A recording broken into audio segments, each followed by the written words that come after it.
Alright, hello. May as well get started. In what will probably be a very cursed stream, but hopefully you can hear me. Do put something in the chat if you can, just to make sure all the volume levels are alright. Let me know. And I'll get started. It's not going to be the longest, the most interesting stream, but I'll do what I can.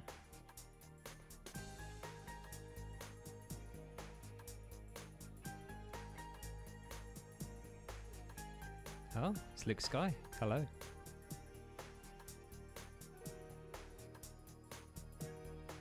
Alright, volume of the game down, and my volume up slightly. Is that any better? Do let me know. I'm going to keep talking. Okay, cool. That makes sense. So, I guess we may as well just jump right into it. So probably just to give a little bit of history about what games that I've played, just that gives you some context. First fighting game was Smash Brothers Brawl, a long time ago. Lucario main, mostly. Did play some of the Sword Fighters too. After that, it was pretty much this game as my main game. Did dabble in a little bit of BlazBlue, CP, EX. I played Makoto. Not very much, mind you. And in CF, didn't really play much at all, to be honest. Did play a decent amount of Type Lumina as Kahaku. But again, didn't play that one for too long.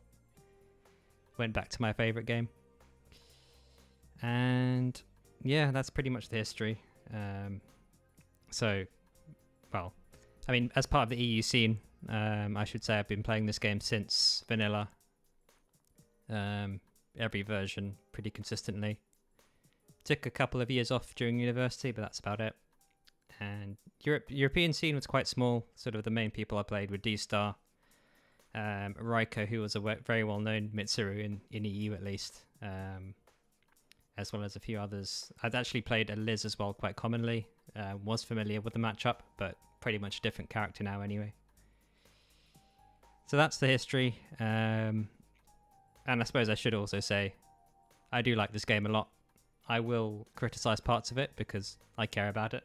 And I think it's important that the flaws are understood and well known, even if I'm going to play the game anyway. And I think it's probably the best fighting game out there for a lot of different reasons. And I don't even think that most other fighting games come close. I think the game just does a lot of things really well. And I'm kind of sad that modern games haven't taken from it. But anyway, that's enough history. Let's do the very exciting thing of doing a tier list, because everyone loves tier lists. And I think the way we're going to do it is probably just go from the top, maybe take... Yeah, let's start from the top, because I think these probably aren't going to be that argued, at least at the top, because yeah, both Yukaris, sorry. Yeah, they're just strong for way too many reasons. They basically have no weaknesses. You don't really have to do too much to win with them. Just play safely at full screen until something lands. And she also, as well as having excellent range tools, has excellent close range tools. Like the craziest Junpei in the game, Jump B covering the entire screen and having no punishable recovery.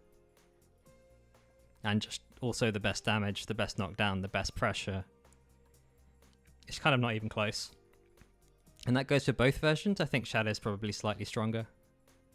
But basically, they do what any Persona character needs to do, which is just exist at full screen and not let the opponent play the game. So yeah, in the carried by character tier list. Because I think the characters in that tier, it's very hard to tell if a player who's playing that character is good, because they just run the character's game plan. And unless the opponent really knows what they're doing, that's pretty much all they have to do. Same goes for Ken, and like while the normal version's very strong, the Shadow version having access to the Awakening stuff just sort of pushes it over the edge. Because I think one of his actual weaknesses is defense at range, but having access to the Awakening super just makes it too strong, and just his average damage in general. And yeah, well, Frenzy is not a guaranteed bonus. There are some characters who use one more burst better than Frenzy, but yeah, he uses it well. Like, he can chain supers meterless, which is, yeah, all you really need to make Frenzy good. So yeah, Ken is just very strong. Moving on to Shadow-Naoto. Oh yeah, neutral Frenzy as well. That's a good point. And just having lots of Frenzy. Well, basically, he uses Shadow very well. So stronger version of an already strong character puts them in this. His pressure as well, very strong. Junpei Gatlings, using the dog, basically being able to cover everything that he does, and not really having to worry too much. Yeah, strong character. Stronger version of a strong character. That's pretty much all I have to say about that. I mean, for Labrys specifically, he has some weaknesses, but again, the Shadow version takes care of most of that. And Shadow-Naoto, I think, is just kind of crazy. Like, the way that she was balanced with Raid, especially now that Raid takes two fake counters, was that it was only accessible in Awakening. And the fact that the Shadow bypasses that restriction just makes it ridiculous. Like, she two-touches literally everyone. And also the way that she gains her auto-combo bonus from an extended combo. Also kind of ridiculous, which means she has, like, I think her BNB gains her, like, over 50 meter. And gets her Shadow Frenzy back faster. Kind of silly. Also just a very good character at range, one of the best owners in the game. Which is also kind of silly. It's very hard to punish her for doing pretty much anything, because she can just take stance, and if you try and go over her bullet, she just shoots upwards. If you try and go straight at her, she'll shoot you, and it's very hard to punish her for reloading, unless she spends all her bullets, and even then you have to play the RPS game with the 25 SP. Access to Fear, yeah, Fear and Silence, both very strong. Although, to be honest, kind of unnecessary given her game plan, but still very, very strong. But yeah, just far too strong in too many ways, and also strangely good neutral for what's supposed to be a zoner. That jump C is probably on par with the top tier jump C, so the Margaret jump C, the Adachi jump C. Kind of insane, and also stronger this version, because it has Persona Invulnerability now. Not that it mattered much. But yeah, really strong. And traps just being a general pain for most of the cast. Some of the top tiers get around it, but not everyone. Yeah, just really strong all around, and just kind of unfun to play with because she two-touches at everyone. And has a game plan which is just really frustrating to deal with. But yeah, that's Shadow-Naoto. And I think that's probably the end of the characters that kind of play themselves. I mean, the way this tier list is done is vaguely the order matters, but not always. Sometimes I've forgotten. Sometimes I've not really thought about it too much. But yeah, that's those characters. Moving on to the normal meta / top tiers. I think if you're playing any of these characters, it's simple enough to take a tournament. I don't think you're really that disadvantaged compared to anyone else. I think, like, equally skilled, if you're equally skilled as someone playing a carried character, I think you still have a chance with these. First being Ken, because yeah, also pretty much the strengths of normal Ken, but without the frenzy and other shadow bonuses that he gets in Shadow version. But still very strong, still gets to break most of the game flow with the dog. Liz is going to be the fun one, because we all know what my thoughts are on Liz. But I think there's no doubting that she got the biggest buff since 1.1. Like, she was bottom tier. But she got, like, even just with the normal the persona changes, where persona becomes invulnerable now. Like, even just with that, she'd be pretty decent, because that was her main problem, that you couldn't really enforce 5C's range. But now that she has that, and a ton of other buffs, I think she's really, really strong. Unless you're on a character with specific answers, those specific answers being a 5-frame 5A to deal with 5C on block, and some sort of projectile that can break through Thanatos and continue to present some way of stopping or pressing something else. So that's Aigis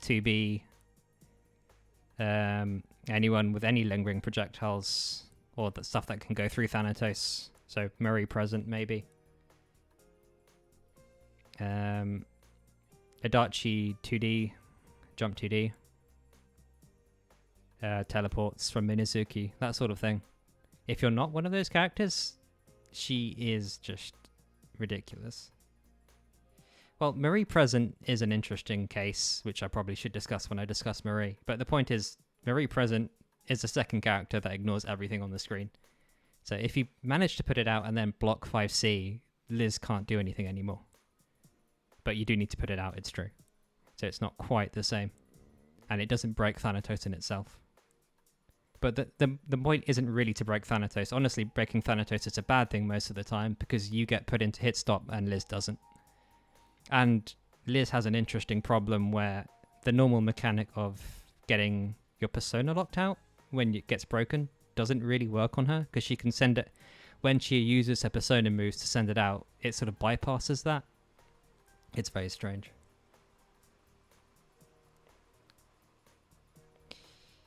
Characters without projectiles or 5 frames that break Thanatos. So, I mean, anyone in the carried character list, sure. So, Dog kind of ignores things. Naoto, bullets can fire fast enough to break Thanatos and continue to pressure Liz. And Yukari can just fire more arrows, although her arrows only hit one thing, I think. I'm not sure if the triple arrows managed to get past that as well. But yeah, I think the main thing stopping Liz from being the strongest non-shadow is the fact that the other top tiers exist. So Mits, kind of. I suppose that's Ku for the most part. Maybe 5D. But those are big commitments that can get you caught if you do it wrong. And you do have to be within range and charging for Mits. Minazuki, yeah, I mentioned him. Adachi, yeah, jump 2D. I think I mentioned a few of those.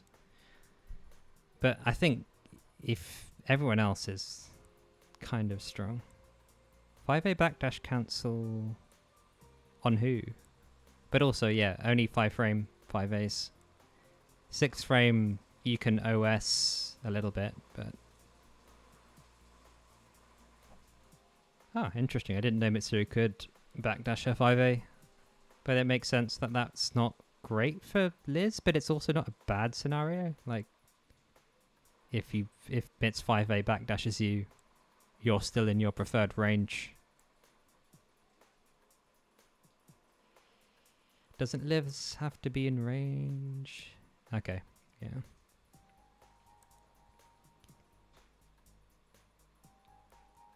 You can just hit Thanatos. Okay, so yeah, Mits getting 5A backdash and block is a thing, but I don't think it's enough to make the matchup bad. Like, taking Thanatos isn't a problem for Liz. Like, if anything, it's normally putting Liz in an advantage situation. That's kind of the problem. Like, hitting Thanatos is bad because you've basically whiffed a move on a character and you're now stuck. Mitsuru range as well, I'm not entirely sure is actually that much of a problem for Liz, because Liz range is equally as oppressive, if not more, and is also comes with a bonus of you not putting yourself at risk when you're using it. I mean, yes, I know you are the authority on the character, but just talking from a theoretical perspective. 1 second, I'm just going to try and fix the Twitch box. It's not the right size.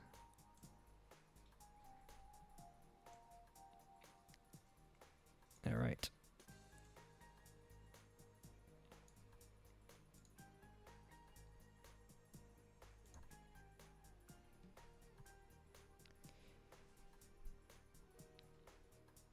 So you can't 5A... Well, if you do 5A before the 2C comes... If you do 5A on the 5C, 2C string, you wouldn't break Thanatos. You would probably just hit the armor, and I'm not even sure you'd actually escape if Thanatos are close enough.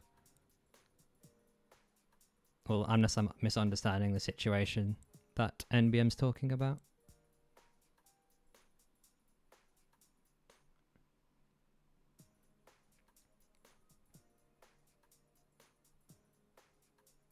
Okay, so after 2C, fine. But you still have to play that game with the charge. And that's kind of the problem. The games you play against Liz, even if you win them, you're losing.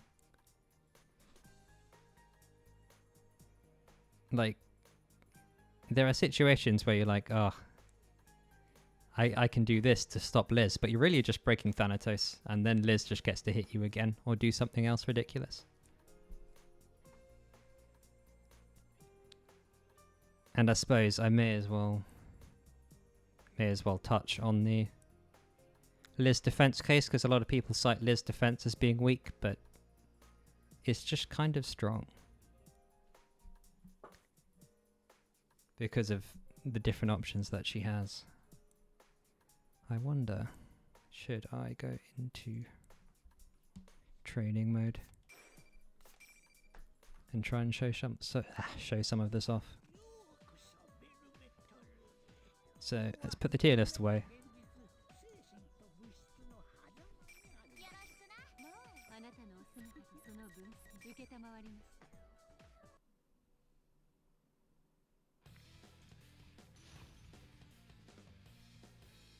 Alright, so...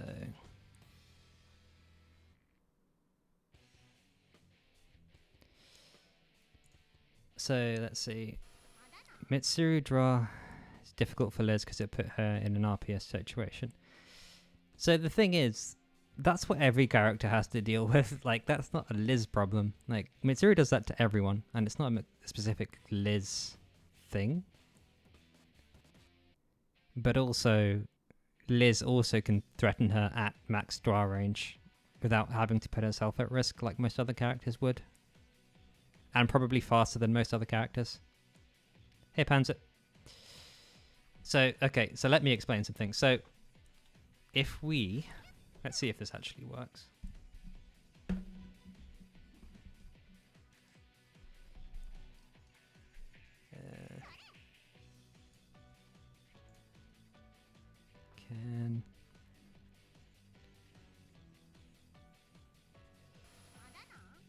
Alright.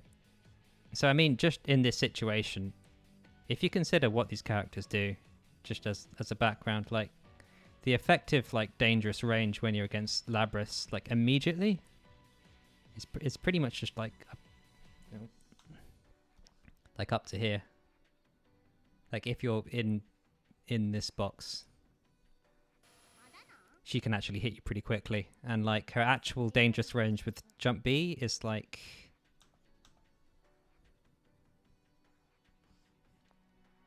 in this area-ish. But then Liz, just if you exist in any of this, you are now in, well, actually any of this. You're now in instant hit range where you can't react to it in the slightest. Because 5C is just far too fast and far too big. And even if you're attacking into it, it breaks it. It doesn't break it. And in Awakening, it's just, do you exist anywhere? Okay, you're getting hit by Bufu. And yeah, I mean, in terms of Dwar, if you're talking about SB Dwar, yeah, that breaks through literally everyone's pressure. From anywhere on the screen. That's not really a Liz problem. But anyway, I think we're getting kind of sidetracked. Like, sure, I don't particularly doubt that Mitsuru is either even or advantage for Mitsuru. Possibly advantage for Mitsuru. But that still doesn't mean that Liz is weak. I think she has... I think, yeah, the thing stopping Liz from being absolutely insane is that she does have some weaknesses to other meta and top tiers, but not enough that I think she's not in the top tier herself. Like, I would say that Awakening Liz is probably the strongest character in the game, because she has everything that the carried tier has. Like, she can two-touch everyone, but she also has a way to effectively control the entire screen with one button that leads into massive damage, and practically every hit leads into that damage. And fear, and command grabs, which don't put her at risk. There's a lot of reasons, basically, that I think she probably deserves to be there. It's only because I think she has weaknesses to other top tiers that she's not quite there. And she also breaks a lot of rules. Like I said, she breaks the sort of, once your persona gets broken, you don't get to attack again with your persona. She also has multiple things. I think the 2C charge is incredibly strong. Like, why do you get your mechanic for free, and why can't you break it? And also Magaridine being what I think is probably bugged. Kind of strange. I don't think that move should have no recovery. Like, literally no recovery. I'm guessing that's probably not what they intended. Because it's like an air delay, plus one of your best starters, plus a left-right, plus no recovery, and just plus. Like, that is one of the craziest neutral tools in existence. And Mizuo is probably one of the best full-screen tools, because you can't jump it. Even 5C you can't jump properly, unless you're moving towards her for some reason. It's just a lot of strengths, and the weaknesses are usually, if you have a hard read on what she's doing, you can hit her. But you have to have a hard read, and if you make that hard read wrong, you die for it. You can't just sort of do your normal thing and wait around. And even if you do wait around, she gets rewarded for just existing, and that's kind of half the problem as well. Just a lot of strengths and not really much weaknesses to speak of apart from that. Like I said, apart from, yes, there are some characters in the game who can punish shenanigans at full screen. But anyway, that's my thoughts.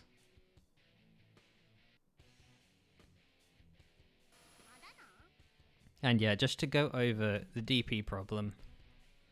So, let's see if I can record it doing DP.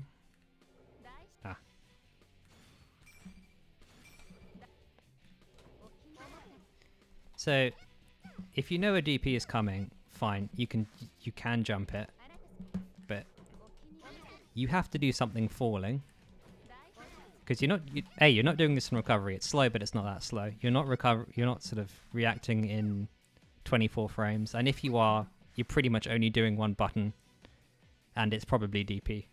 Like I was reviewing the set with Beta, and able to DP sometimes. But even then, that's all you're getting as a DP punish, and that's kind of insane.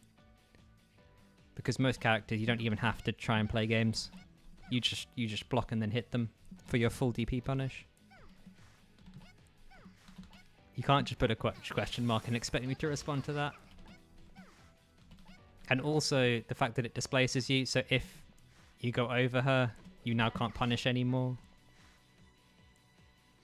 So Narukami does have a couple ways, and I saw that it is possible. So I think the way he did it was instant air backdash 5C, which covers blocking or DP, which is nice.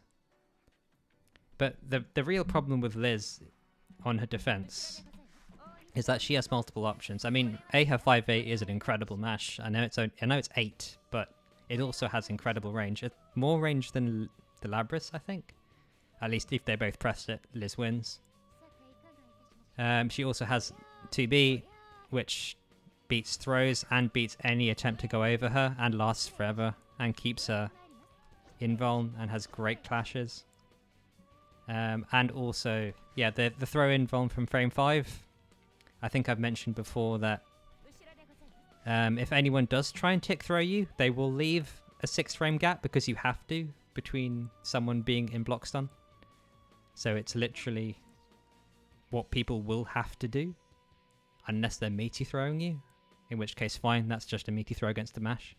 But in pressure, 2B is absolutely amazing. Also a great starter. So sort of the triple threat of that, and also one of the best roles in the game, which goes incredibly far. So if you're trying to deal with either DP or roll, you have to sort of play RPS over which one's going to be done, because that changes the timing of what you have to do, and which direction you have to jump, and what your punish is, and when. It's just basically a triple threat of a lot of good options. And I think that means, honestly, her defense is pretty good. Like, sure, she doesn't have a guard cancel attack, but that doesn't matter, because when you also have one of the longest guard cancel rolls, which is kind of insane. Character just has a lot of options.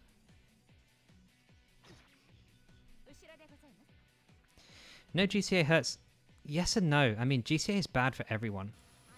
Like, there are no good GCAs in this game because they are just bad across the board.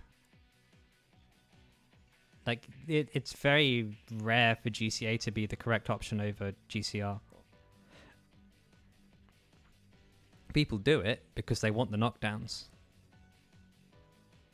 Uses for GCAs. There are, but there aren't that many of them.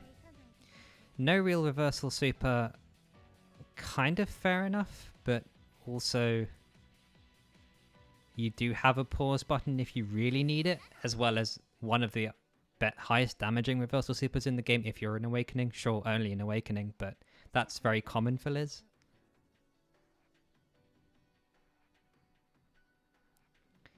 I mean, in your eyes, NBM, what's a good situation for GCA? Like, it's very rare that it's the correct call in my eyes. Like, if you think an attack's going to continue,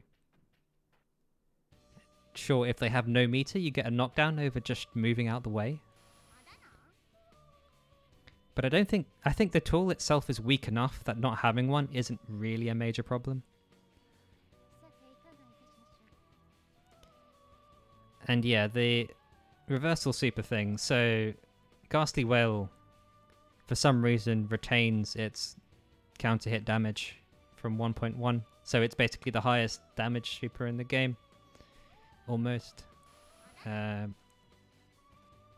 Obviously in Fear it is, apart from Brutal Impact, but that's not a real reversal. And also just, she is quite common in Awakening, because she's built to be in Awakening. And she sort of got double buffed when she got a health buff in this game, because she is one of the only characters that will exactly put herself in Awakening very often. And the extra health just gives her... I know the SP rates changed, but it's still strong. Pushing characters out is really good. Is it though? Well, guard cancel attacks just give you a knockdown and they're slightly like... Yeah, you get a meaty from it if they get counter hit. This guard cancel attack is basically shuffle time, but it's broken. It doesn't have its full invuln, so you can get hit out of it. Basically, it's unusable. But yeah, it's basically her DP.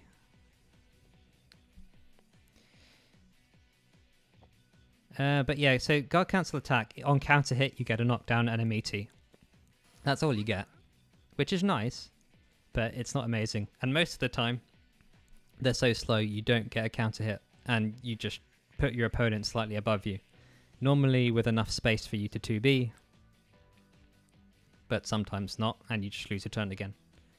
GCA is just above, sort of across the way weak. But my point remains, like, even if the GCA has uses, I don't think not having one is a problem.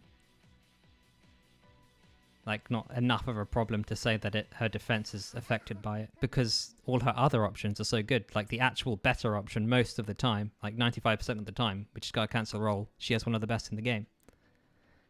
So, like, kind of makes up for it and more.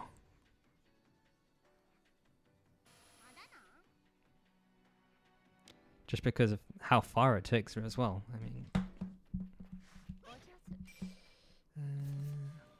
is there a way to do this? Everything.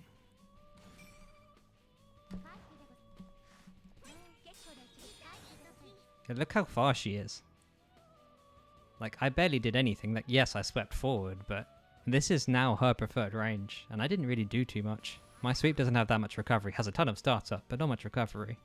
But I'm basically screwed now. And that's really, really strong.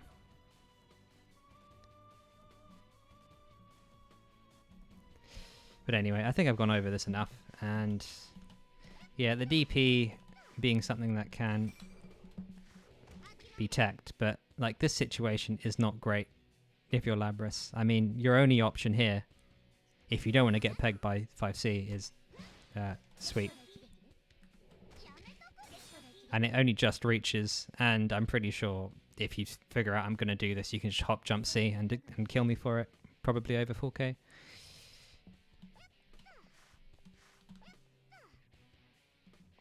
Yeah, but the point is, that tech is, even if it is good for the opponent, it's versus what would happen on a normal strike DP, which is you'd die or go into super RPS.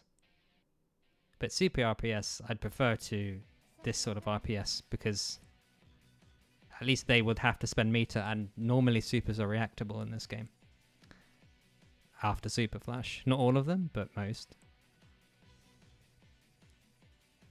On block or on hit? On block. Because yeah, on hit as well. Well, here's the other point I was going to go on a rant on about on hit as well, because there's multiple things that can happen on hit for Liz, right? So there's charm, which is at least, well, at most, if the opponent doesn't manage to hit you in the next 6 seconds, gains you 40 SP and takes 40 SP away from them. That's an 80 SP swing for landing a DP. That is the highest reward in the game for any character. Obviously, it relies on you not getting hit for the next couple, like 10-15 seconds. But that's kind of what Liz is built around anyway. And you just put them full screen. That is insane. That is probably the highest reward in the game, apart from Adachi, who can actually kill people from it, because everyone else in the game got their DP combos removed. So honestly, the fact that it doesn't do damage isn't a problem unless they're on like 1 HP. Because DPs just aren't for damage in this game. Charm is really good. Poison is also really good. Okay, so if you're under 50 SP, okay, let's move on to the 50 to 100. Poison. You get to do like 2000 damage, which is also the one of the higher damages off of DPs in this game. I mean, that's in Red Axe. I get 1296, and that's the end of my combo and a safe jump. Wouldn't the highest reward be like Aigis? So Aigis entering Ogier, fine, she gets a safe jump. But like I said, a few people get safe jumps on counter hit. The rest is sort of just Aigis being Aigis. I don't think that's to do with the DP itself, and her DP is just very bad. There's so many ways of dealing with it. So I don't think it's a major thing. Hey Thun, by the way. Nice to see you. But yeah, so Poison is probably one of the higher damages off a DP in the game. So I think that's actually a pretty good outcome.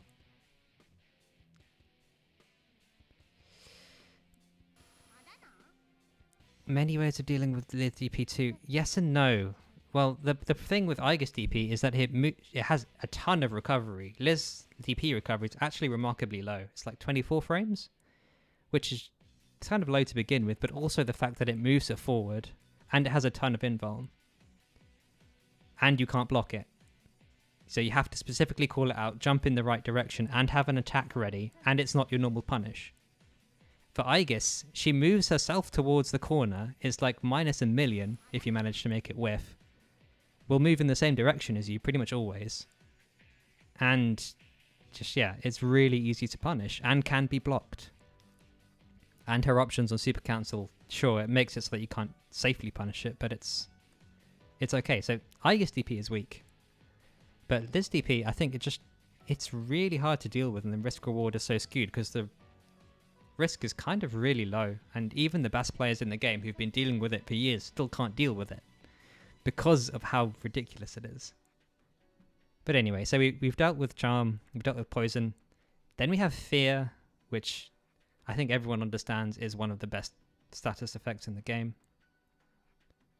So can't deal with it, as in, even if you know it's coming, you're not going to get a consistent punish because of if you just vary the timing slightly and just where you are, it's just so much to deal with.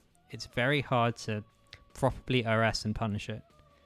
Like even strong players won't be able to do it.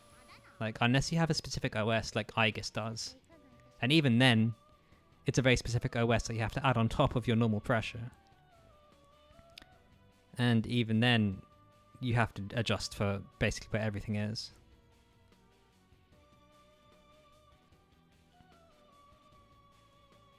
With regular DPs? No. Well, the point with regular DPs is all you have to do to beat it is just not attack.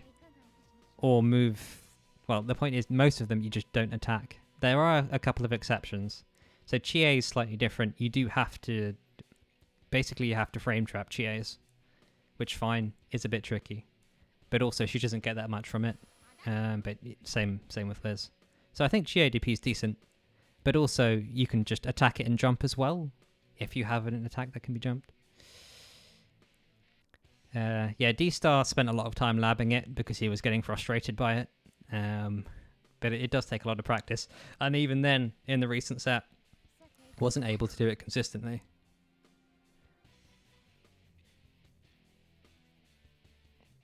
It's just very hard to deal with.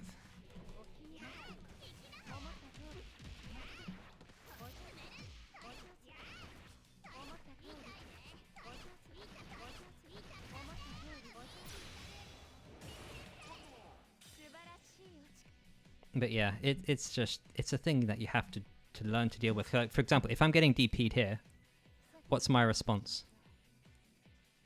Which direction am I jumping? Am I air turning? And what do I attack with? Like, this isn't simple. Like, even I don't know, because I'm not sure which side I'm going to end up on. And if I do just a normal one, like a normal falling jump B, I'm not going to get a full punish, and it's hard to do. That's the point. It's so many variables that you have to take care of.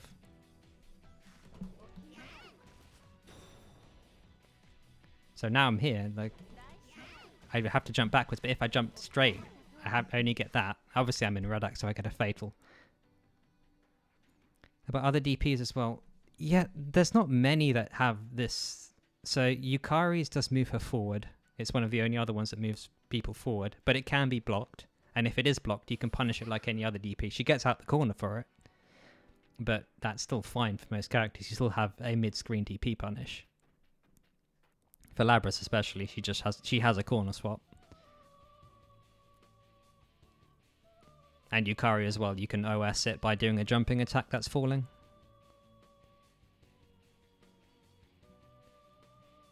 And yeah, Yukari is annoying. Adachi is quite annoying, but he can be blocked traditionally and punished still. It's just slightly more annoying.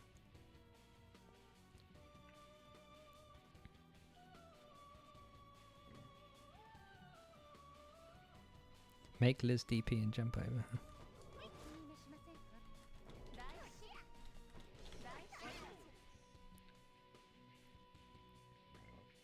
Yeah, I mean, yeah, just the grab is very strong. And like, can I not 5A there?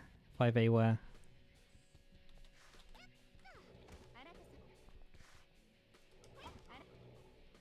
Anyway, but yeah, I think it's just a strong DP. Like, for example, I think Margaret DP is probably the weaker of the two command grab DPs. But after I jump over her? No, you can't. Well, it depends when you jump, I guess, and which direction you jumped in. Because if you jump over her, obviously, you have to get back to her.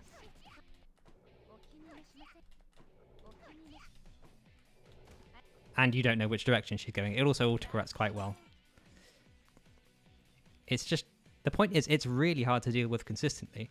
And you often get away with doing it twice because of that. Like, there's a reason you press it so much. And I think it's a really good decision. Because it's so hard to deal with. And it has relatively low recovery. And you can't block it. It's just strong. And like, I was about to compare it to Margaret DP. Because Margaret DP, you can actually hop it consistently because it doesn't have much recovery. Oh, sorry, it doesn't have much invuln on it. But it has a decent amount of recovery. I mean, being an advantage plus against like being able to punish DP, like it's a big difference. Basically, that's the whole problem.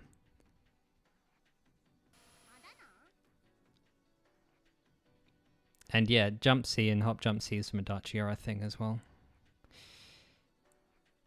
I mean, Adachi has quite a lot of nice tools.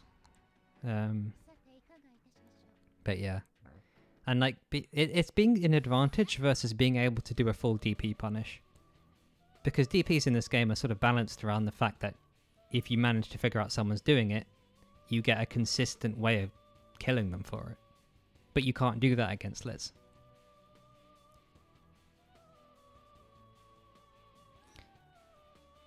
Oh yeah, Panzer, your Adachi 2B takes you aerial. That's funny. Do you punish every DP? I punish most DPs if I block them. But I can't block Lizzes. Like, let's go through the list.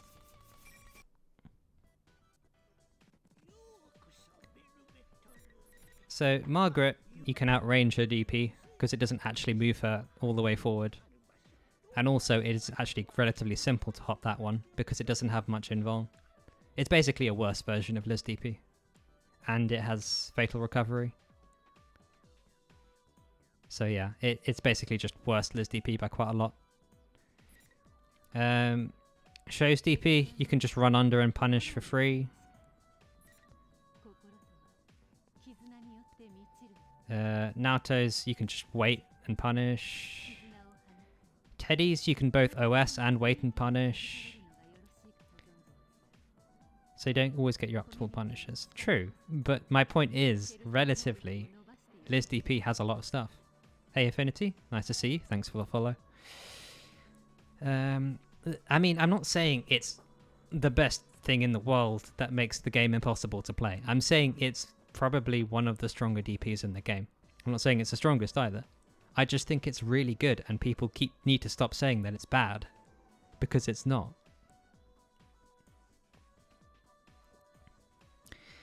But that's the thing, Panzer. Why are you thinking that teching a DP is a good thing in a DP scenario where you've actually managed to wait?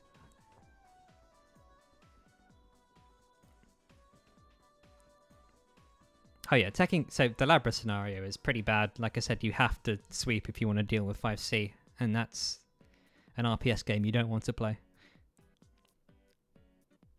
And I don't know if you know this, Lab's sweep is probably the slowest in the game. 15 frames. I think Kanji's is 13 frames.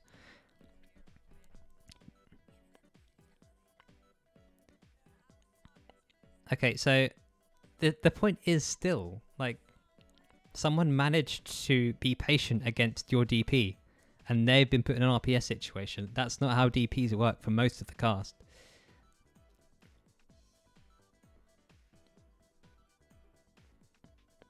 I mean, yeah, Adachi also has some really, really nice tools at that range. There are a few characters who do, but the point is, that's still kind of crazy for the fact that you managed to DP someone who was waiting. And sure, sometimes you'll catch them in recovery, but still. Most characters will just hit them, non-counter hit, and then be put minus again. Most characters in the game, if you DP someone and it's not counter hit, you're minus.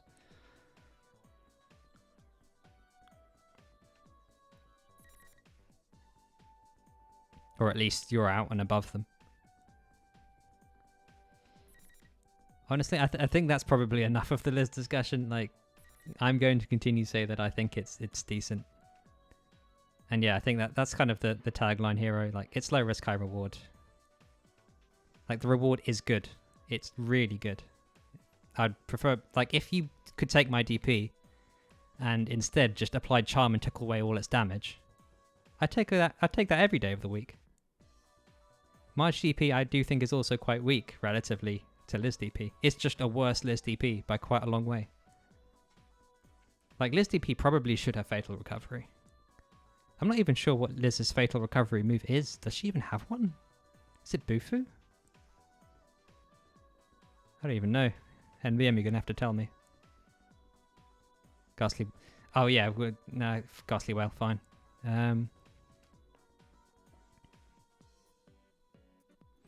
Yeah, I mean, every DP has its upsides and downsides, but... Debilitate also is Fatal Recovery? Kind of fair enough. But I think, yeah, there are upsides and downsides, but I think the upsides are just very strong. It's a relative thing. This DP is pretty shit at dealing with stagger. I'm not entirely sure that's true, because it's still 24 frames, and if you DP in a gap and stagger, the best they might get away with is DPing back, but they probably won't, because 24 frames is very quick to react to something.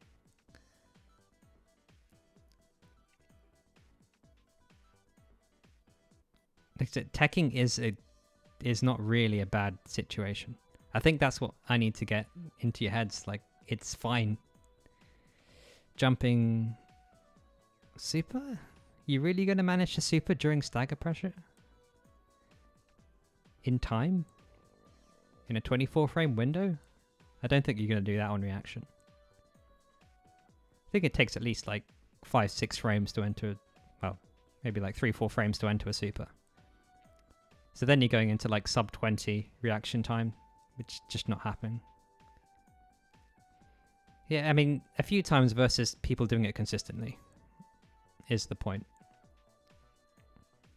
But I think my main point is it's definitely not weak. Whether you think it's normal or strong is probably the contentious part. But it's not a weak DP.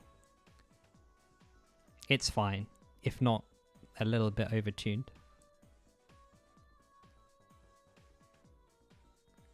In my opinion. But I think that's enough of that. Let's go back to the main screen. Because otherwise we're going to be here all day. So let's see who's next. S.Chie. S.Chie is interesting. I think I put her a little bit high here, but I think she has potential. Is it ordered? Kind of, not really. It's sort of the order in which they came to me. Thunlunk, you are carried.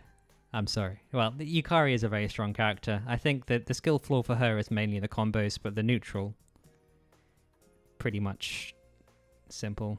Yeah, so S.Chie, the way that she can get ridiculous damage very quickly off any hit with not much meter, but also having excellent meter gain on most of her combos and corner carry, and the corner pressure and Oki setups are strong, mostly on Labrys. Maybe I put her too high because I put Labrys and you have no way out. But I think she's just pretty good overall. Slightly weaker neutral. Yeah, that meter gain is probably the main problem for the character. Like, it's really, really strong. And just the fact that, yeah, you get grabbed and you're at 80% life and you're dead anyway. Just kind of silly. Is S.Yukiko not carried when played under someone who knows what they're doing? S.Yukiko, I don't think I've seen enough of to say that she's carried, because I think she's still Yukiko in neutral. Once she gets going, yes, she is absolutely insane. But I'm not entirely sure she has the tools to get going, especially versus other meta characters. She's strong, but I'm not entirely sure she is quite at the carry tier yet. But anyway, back to... I think we're done with S.Chie. So next one, Shadow Mits. Shadow Mitz is interesting. Sort of has the same problem as Shadow Chie of she can touch you and you die. And gains a lot of meter from a lot of stuff. I think the fact that she can put AoE at the end of a lot of her combos into Marin Karen, very strong. Hey Labrys, good to see you. But yeah, just lots of ways to gain meter, lots of ways to abuse the Shadow Frenzy system. And just also a decent character in neutral. Makes her strong, I think. But, I mean, yeah. I'll get on to the other point about Mitsuru when I get to normal Mitsuru. But I think, yeah, just strong in a lot of different ways. Slightly weaker on the defense side. But also, yeah, not too bad, honestly. A DP that hits everywhere. Not great on block. Like, you can get a punish without having to worry about supers if you're okay with using 5A as your punish. Yeah. Lots of strength there, but honestly, not the worst. She still has to actually hit you in neutral. Sure, she has lots of ways of doing it, but she's at least fair in that regard. She doesn't get to summon someone else for her. But still definitely meta. Like, very strong. Next one, Minazuki. I think everyone agrees that Minazuki's strong. Like, a lot of his hits lead into a lot of damage into a safe jump. And strike throw game that is incredibly strong with a command throw. That can also drain meter, which is also really strong. Not anywhere near as much as other characters, but still. He is just really good. It's strange that we don't see more of him, to be honest. I think probably if the game was more popular again, we'd see a lot more of him, but for the moment we are blessed with not having too many of them. Because yeah, he also gained a lot from the Persona invuln changes, like 5C being a real threat in neutral is a big problem, because he gets 5k from it. And the jump C air turn also kind of crazy. But honestly, I don't feel too upset when seeing him play, but we only really have Filthy Casual in our community. I think the Japanese Minazuki was also pretty strong and oppressive, but yeah, I think, yeah, strong enough to be meta for sure, but not quite oppressive. Yoshita, yeah, fair enough. Why is Teddie in top tier? I think Teddie is a top tier, but we'll get to him soon. Because next we have to go to S.Aigis. S.Aigis, very strong in a lot of ways, but also kind of fair. I think the Ogier mechanic keeps her honest. Like, sure, permanent Ogier, S.Aigis would be possibly in the carry tier, but she's not. And she is sort of bound to dealing with it. And that sort of gives her a lot of weaknesses and keeps the game flow, which is almost fair, which is not what you want in a top tier. And even in Ogier, she still have to actually approach you.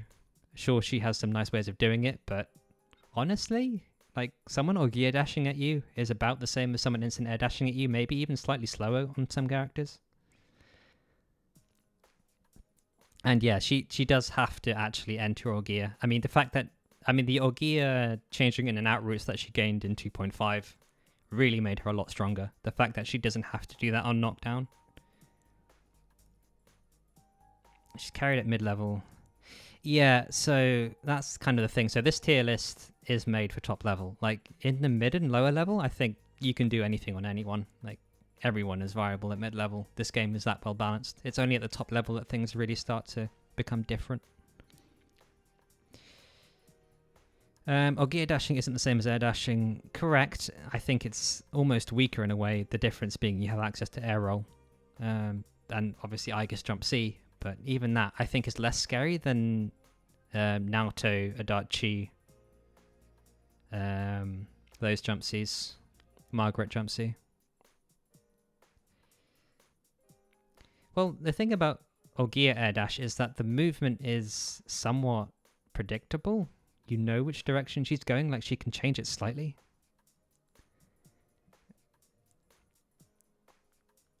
Shadow Junpei.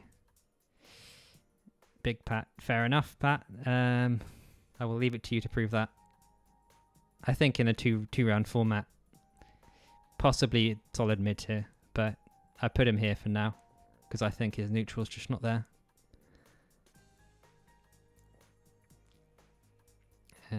But yeah, and thanks for the follow. You always know which way someone's going to air dash forward or back. Yes and no, but once they dash, they are stuck. Yeah, it's true, and with Orgia that's not the case. So I've kind of argued your point.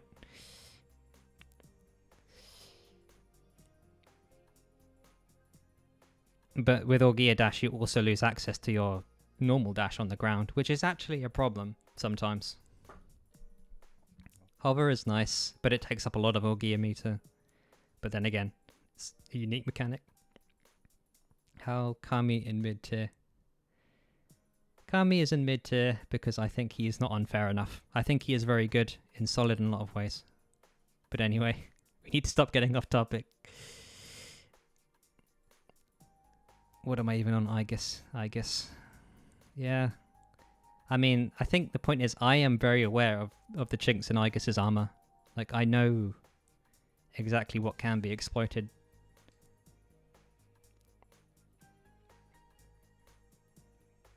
And yeah, I think it takes a lot. Like, the point is, for Aigis to beat an opponent, you still have to make a good read.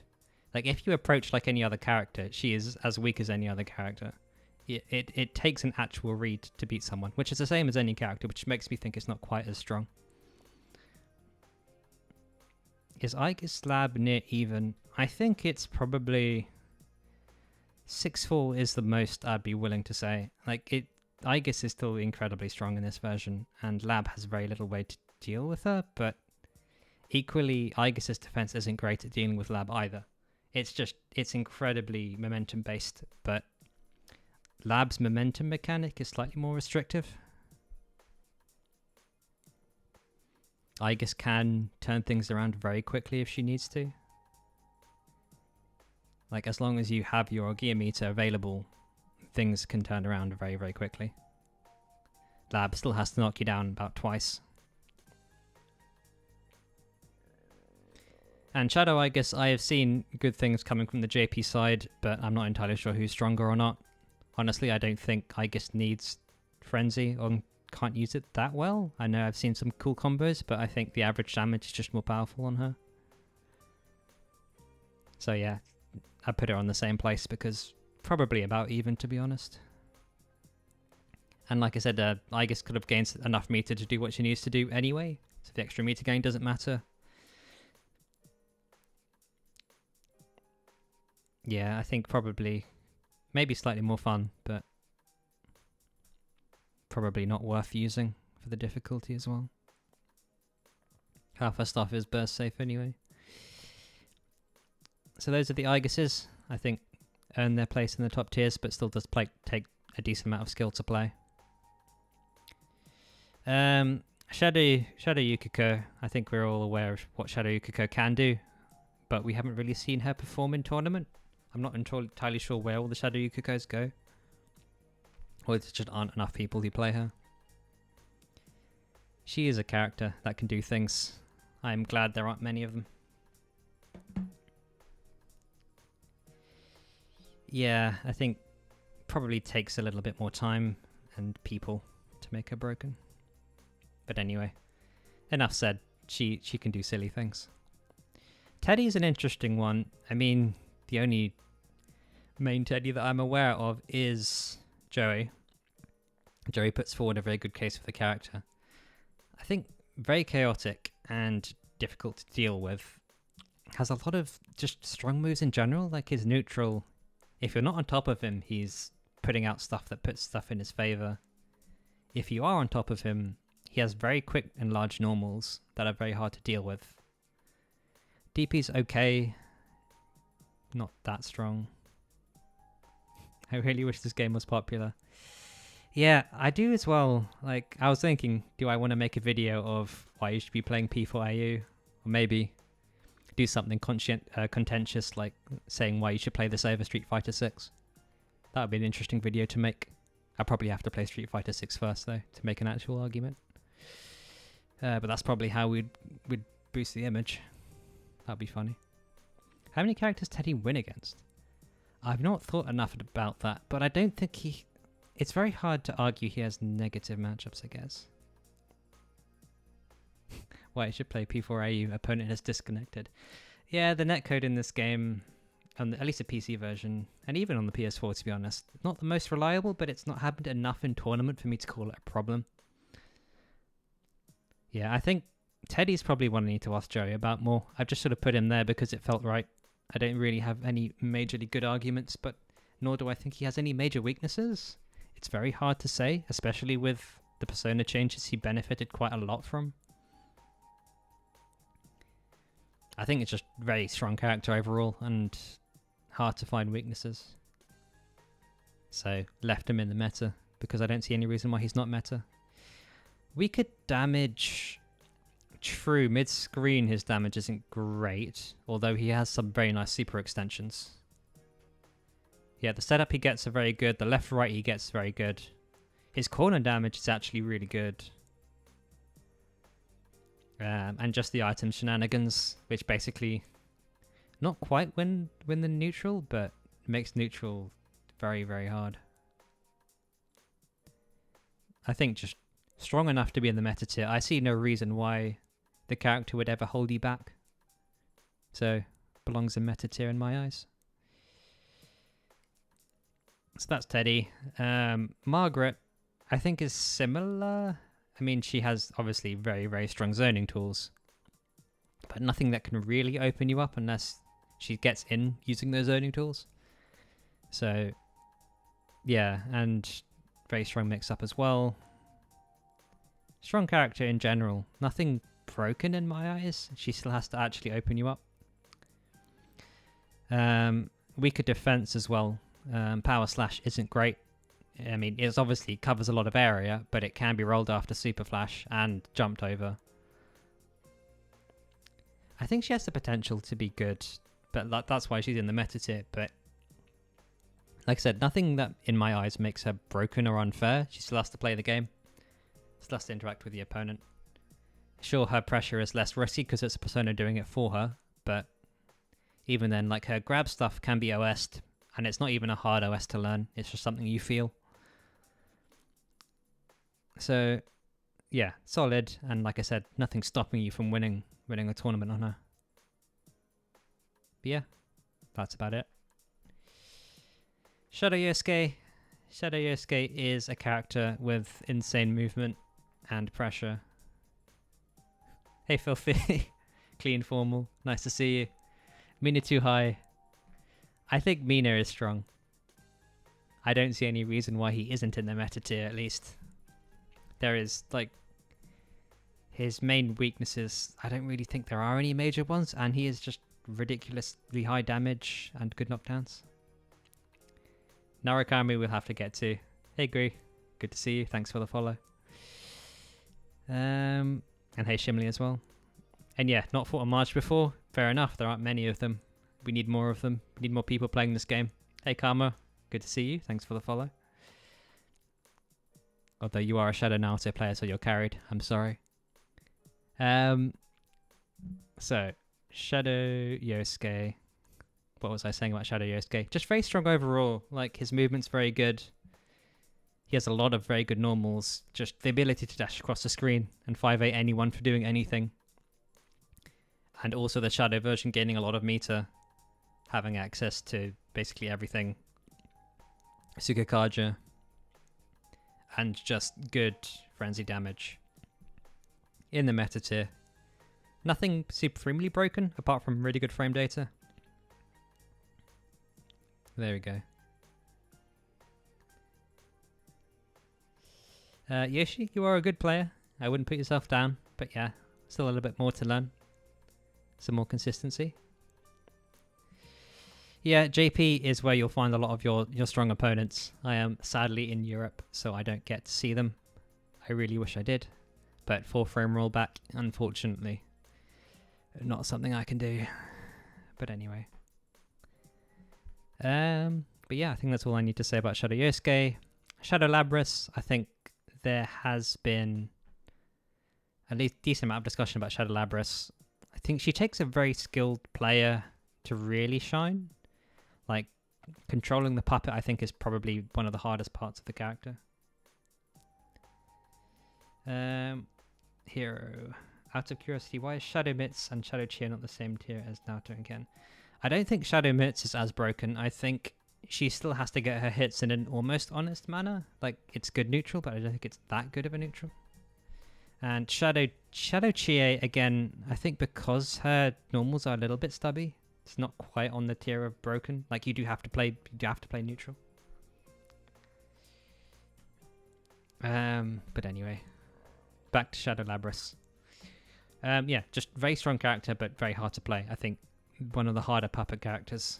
You do have to watch out for the bull, and the bull does enable things for a lot of people. But those knockdown setups are very strong. The left-rights are very strong. Just the normal strengths of puppets. And basically Labrys, but better in terms of neutral.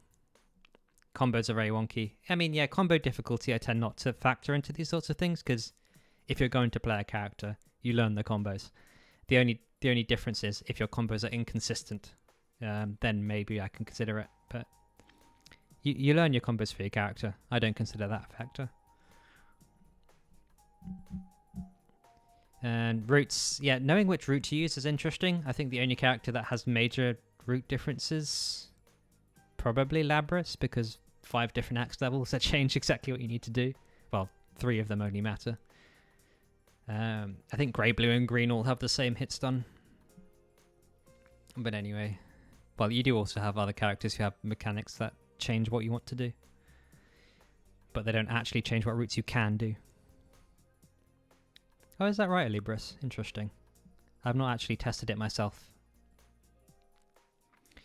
But yeah, Shadow Labrys, I think it's just very strong in a lot of ways. Weaker DP, like almost as weak as Labrys in a lot of regards, although even though it's 13 frames, I think, but still weak. But yeah, that's Shabrys.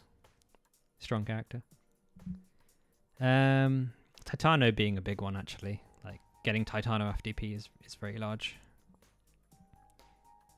So Shab Jump B is the exact same as normal Labs Jump B. The difference being that because she's floatier, she does it further from the ground, so she gets less from it. The thing that Shab gets is Jump 2B, which is 13 frames for her, which is faster than Jump B. So that's normally her go-to move, and she gets quite a lot from that. So that's what Shab gets. Hey, Joey. Teddie is not meta. I don't know. I don't know enough about Teddie. I think I admitted maybe before you came, that Teddie is probably one I know not enough about. The thing for me is that I don't think there are any major weaknesses that prevents him from being meta. Like, defense is solid, damage is solid, setups are solid, pressure is solid. But there we go. I think there's not enough wrong with him for me to not put him in meta. But maybe there's a couple characters I put in solid that's also the case for. But I think he has a lot of disgusting stuff. I think I need to investigate him more, to be honest, and you're probably the person to ask. I need to play some more sets with you. I mean, yeah, if you also look at the list, he's the only one where like there's 4 tiers between him and his shadow.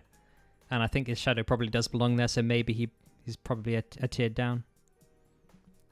Teddie defense's cheeks, I think his 2A is decent. His DP is also decent. Actually pretty good. It's one of the counter DPs.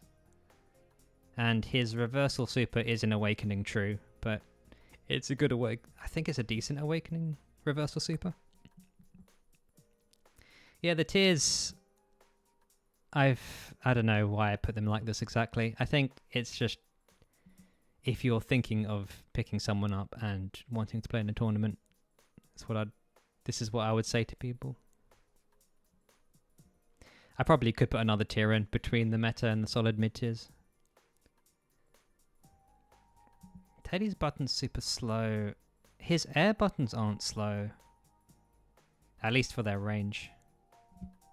What's the frame on Teddie 2A? Or 5A, I guess. Both would be good to know.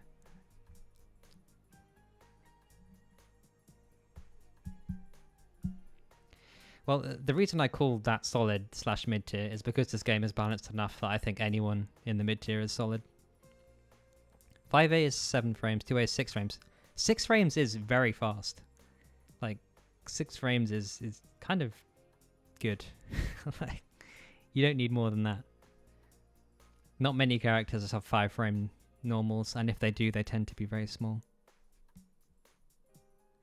Why his shadow would drop so many tiers. So being unable to use the benefits of the shadow version basically means you're playing an incredibly weak version of your character.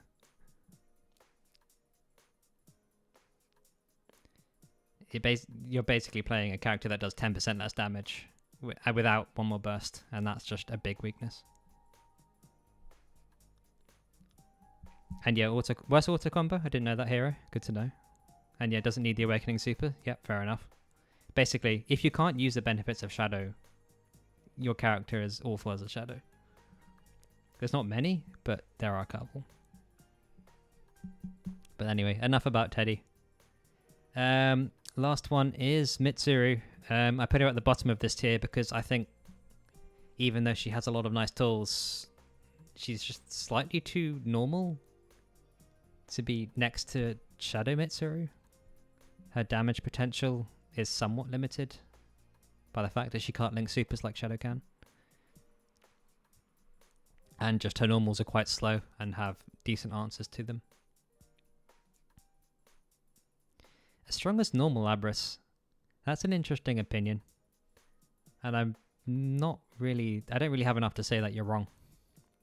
But I don't think he is. I think he doesn't have as many glaring weaknesses. Not knowing how to fight him. I mean, yes and no. Well, the real thing is, I think Teddie in 1.1 probably was a top tier. Like, almost guaranteed. Maybe even higher than that. And I think the results that he got, and even just watching him fight, I think that's not an unsafe thing to say. And I'm not entirely sure he got nerfed that hard. But like I said, I haven't really looked into him. Hey, Jordan.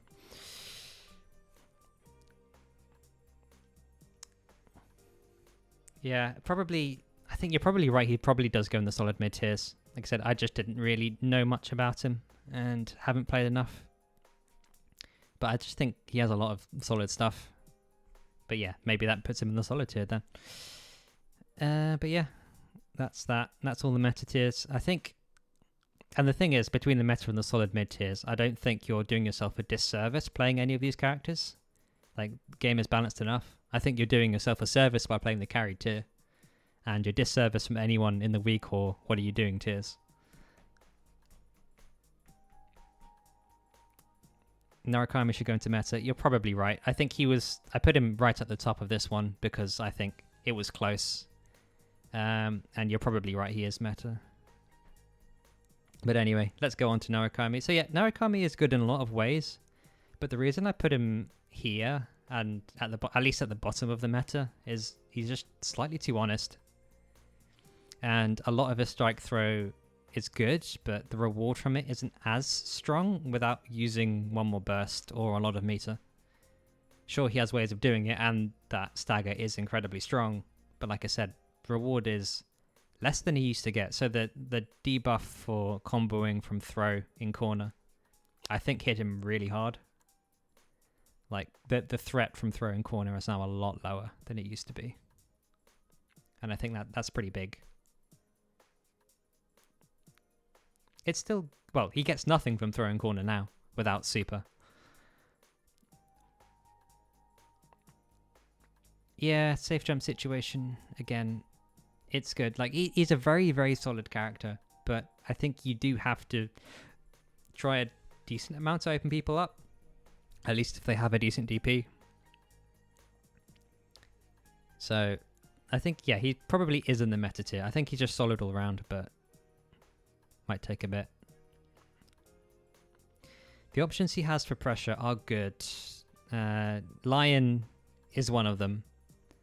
But again, to get full damage off of Lion, you have to spend meter. And I think the requirement to spend meter to access your damage is quite a heavy requirement. especially because that means you're not gaining meter from your next combo.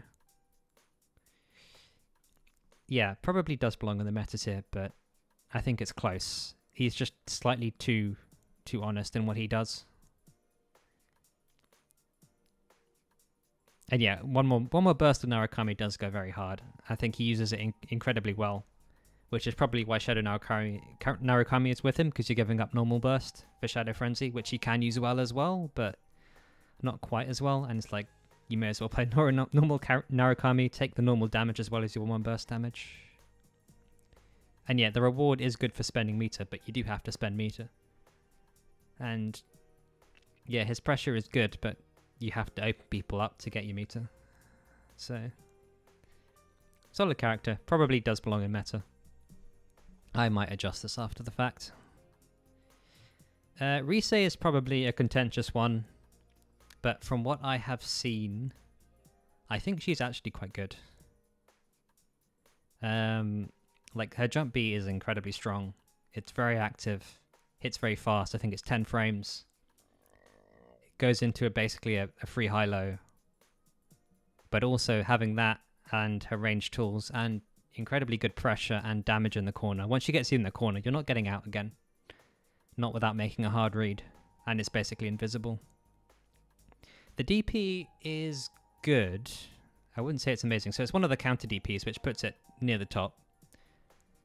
But on block, it's also cancels into one of the best, basically, I am safe and I have 1 neutral supers in the game, which is nice.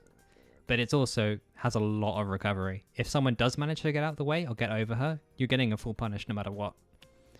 So it's a good DP. It's definitely up there, but it's not the best. People don't run under Narukami DPs. Yeah, people should run under Narukami DP. It also makes it kind of weak. That is one of his weaknesses, actually. Yeah, the DP isn't great. Like, yeah, it's 10 frames, but he doesn't get much from it, and it's very, very hard to make it safe. Like, the point is, it loses to everything that normally beats DPs, which is what you don't want from a DP. It is the basic DP. It hits above, sure, but you can, if you go directly above him, it also whiffs, which is not great for a DP. You're not DPing in neutral. Tell that to the person you won a big tournament by running up and DPing. Grover, I think it was. The Grover DP. Tell him that you don't DP in neutral. Well, you're not DPing to get baited, but you take into account the scenarios where it does get baited. Can you Zeodyne off of DP? On hit, I don't think you can go into B. Thanks for the follow, Joe. Yeah, I mean, you'd have to ask a Narukami main about what you get off of counter hit DP on defense. But I think most of them just go for Isen on attack. Thanks, Yoshi. Yeah, Isen is the one you can do reactable. I'm not entirely sure. I don't think you can Zeodyne and get the full combo. And even if you could, it will be prorated pretty heavily. Maybe if they're high enough. Oh, cool. Interesting. Counter hit DP. I suppose, yeah, Adachi gets it off of any DP. It's true. But his counter hit DP also gives him ridiculous reward. If he has meter. I think Adachi's DP is probably the best in terms of damage reward. Liz Charm is possibly the best in terms of non-damage reward.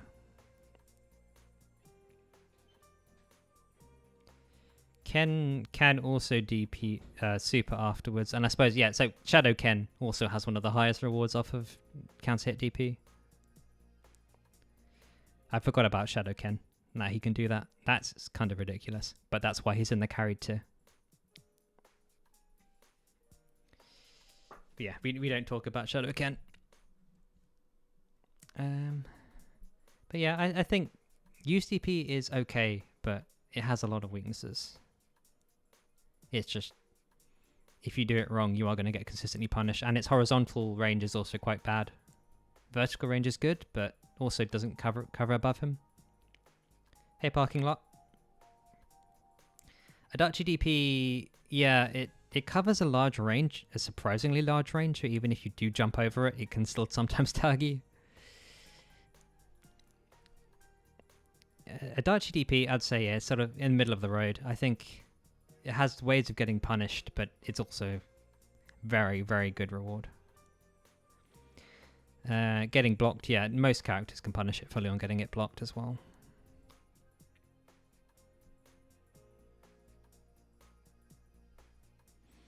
OSing Adachi DP, I need to look into that. Yeah, Chie's DP is a different story because it works slightly differently. Pretty bad on Wake Up. I mean, yeah, that's kind of fair enough, but most DPs are bad on Wake Up. You don't normally DP as the first thing. And if someone meets you and you DP them, you're probably going to win that as Adachi. Like, there's very few characters who can attack and have their 5A recover before Adachi DP hits them. No? I don't think it loses to Labrys 5A, because Labrys 5A lasts about 21 frames? Huh, interesting. I need to look into that one. Fair enough. I don't see people do it, but yeah, I imagine that's something that you can do. 2A meaty into block. Yeah, fair enough. Yeah, Lab sucks. Yeah, fair enough. Yeah, Lab 5A lasts 28 frames. The wonders. Okay, I'll have to look into doing 2A meaties then. Although 2A meaties have their own problems. If you force that. But yeah, I guess there are some characters you can 5A. So fair enough on the Adachi DP. But that's not what we're talking about. Or are we? Magical transition into Adachi. Because I think Rise we've kind of talked about enough. Just kind of mid. And yeah, Adachi, I think, has a lot of strengths. Very, very high damage once he gets meter. And solid pressure from everywhere on the screen. Like, the fact that 2D is always a threat is a problem for a lot of characters.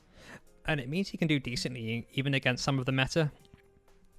But his stuff is kind of slow. Not Jump C. Jump C is probably one of the best normals in the game, especially when combined with Jump D as a double threat.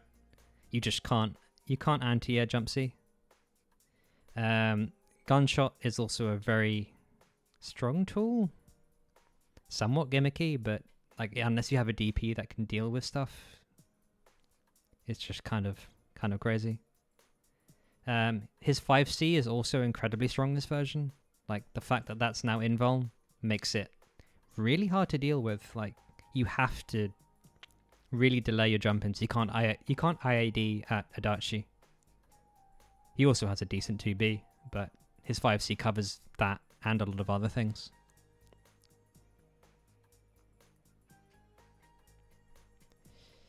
But yeah, it's just a very strong character, but doesn't have anything too broken and does have weaknesses.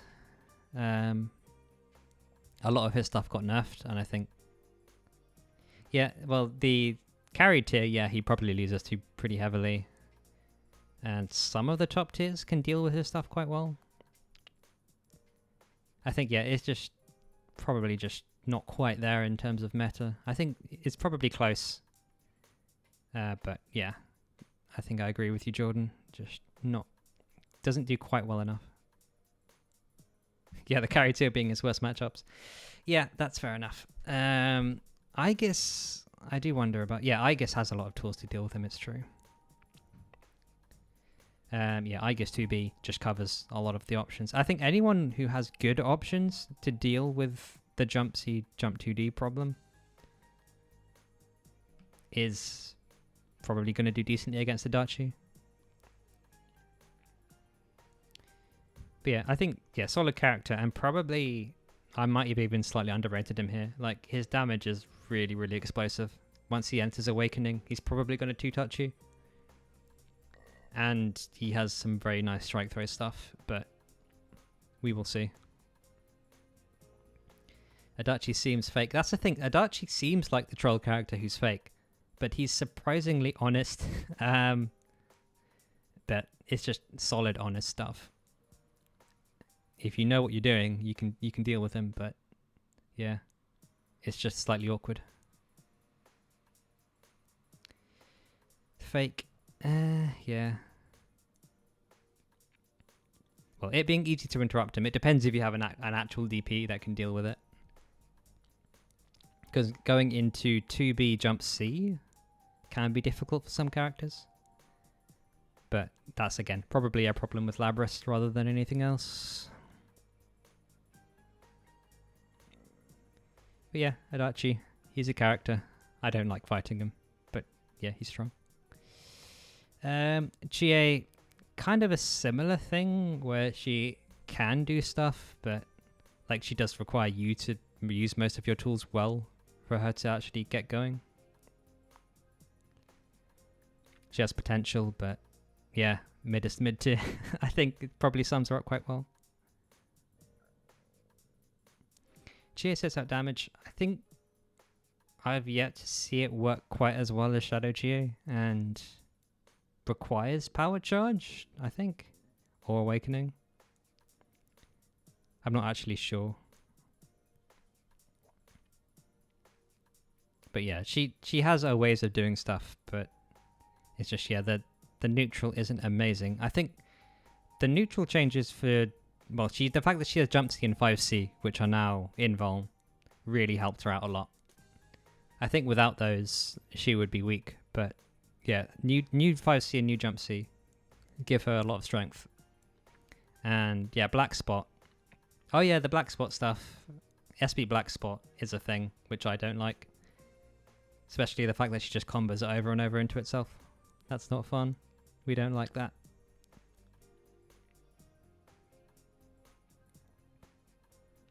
But yeah, I'm not sure why people play normal Chie over Shadow. There's very little reason to, but character's not impossible to use, so fair enough. I think, yeah, if you're at the top level, you don't play normal Chie. But yeah, that's enough about Chie, I think. Just solid, has her ways of doing things, but not quite broken enough, and struggles in neutral against some characters. So mid. Same goes for Sho. I think Sho's a very similar story. Has a lot of nice tools, but either needs to use meter or needs to get in a somewhat honest manner for him to use them. We don't have many Shos, but I don't think, like, for example, if someone wanted to play either Minazuki or Sho, you tell them to play Minazuki. It just feels a lot more well-rounded. Probably on the lower end of this tier, for sure. But he can do damage decently for 25 meter. He has very, very strong mix-up. Like, the level of mix-up that he gets is actually pretty good. I think maybe offline wouldn't be as strong, but it's a real threat. Yeah, they do play very differently to each other, Sho and Minazuki, but I mean, if people were coming to this game and didn't know anything and wanted to play one of the two, and they think they look cool, which is probably how they got a lot of their players, to be honest. Yeah, he is meter reliant, but I mean, well, his neutral tools aren't bad. Like, he has a good jump B, a very good jump B. It's basically almost strictly better than Labrys's, apart from the reward. His knives are very good. His teleports are very good. He has a decent air delay game. Like, character solid, but yeah, takes meter to do the broken stuff to actually open people up, and just doesn't really have much more going for him. But yeah, I think belongs in the solid mid tier. Probably him and Chie are the most mid out of these mid tiers. Because now we have to move on to Naoto, who I think is actually pretty decent, but not quite as... Well, the fact that she has to wait until Awakening for raid basically means that she doesn't get to use the mechanic very well. And worse auto combo. And yeah, low health. Like, she really struggles with the 8.5k. She has no way to put herself into Awakening. And a lot of her stuff and her setup does leave her vulnerable. Yeah, I think she's fine. She still has Jump C. She still has bullets, which makes her solid, but I don't think it's enough to put her in meta. I think she's just too normal. Yeah, Random was pretty strong. I think I've only faced them once in tournament. And it was a decent fight, but yeah, I think just slightly too fair to be meta. Just, yeah, too honest. Character actually has to fight you. And yeah, DP is okay, decent against safe jumps, but can be baited and has a lot of recovery and keeps her in the same place. Really a big problem given that she has low health. Yeah, if you bait her DP, she dies, which is very sad for her. And just the ability to steal games isn't quite there. But yeah, solid character though. Normals are good. Great 2B. Venom Zapper is very strong. Yeah. Has potential, but why would you not play Shadow if you're going to play Naoto? Okay, moving on to Marie. I think Marie is very solid, although we only have really one notable Marie that we see a lot. Well, actually two. We have Kid and NBM. That I see very often. I'm not sure if there's more around. But I think solid damage, solid neutral. She has a lot of tools that help her win neutral. Like, I don't know if you've seen the go forth and hold down the neutral meme, but her presents are basically that. If she has one present out, neutral is half one. If she has two out, she's one neutral. If she uses SB present on the ground, she's probably one neutral. Yeah, SB present is I win neutral button. And even SB against a character that needs to go in, SBI is also I win neutral button. So multiple ways of either winning neutral or just keeping you out.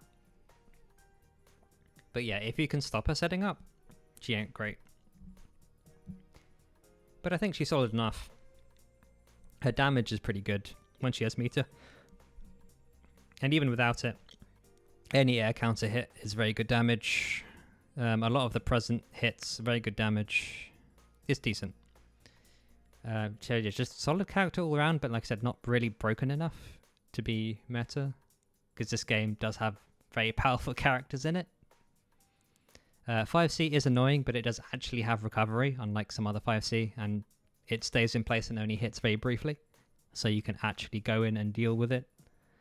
Yeah, it's annoying though. It is very strong, and the Persona Invuln on it made it quite powerful, but it has enough recovery that I don't think it's a big problem. For most of the cast, at least.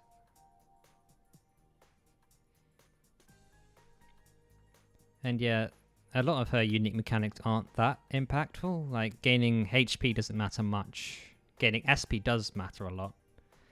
The shock is decently strong, but only for characters who really want to go in. Yeah, Cloudy is very, very strong. As well as Snow. Sorry, it's Snow that I'm thinking about, but yeah, any character that wants to go in. Oh yeah, I forgot Cloudy does the double cloud. Basically puts you on the floor. But yeah, I think the character's solid, but not quite broken enough to be in the meta. Just requires a little bit too much before you can open someone up. Strangely good pressure, actually. Like, she can keep you in the block string for a very long time while doing mids and highs to you. And lows. But anyway. Yeah, mids and lows for the most part. Although once she's keeping you blocking, you can get high in there maybe, but yeah, it does require a gap. Fair enough. But yeah, that's Marie. Nothing really much more to say about her. Yosuke, just not too much better for him. The average damage is just slightly too low for him to matter. Like, some good tools, but nothing great. 5D can be broken pretty simply, so he has to actually go in. Without glide, it's slightly harder than it used to be. I think just a solid character with some good matchups against some of the slower characters, but yeah. Nothing really special about him to make him more than a solid character. DP is good, but has lots of ways around it if you want to, including just blocking. That's one of the main things about his DP, that you can just block and punish it.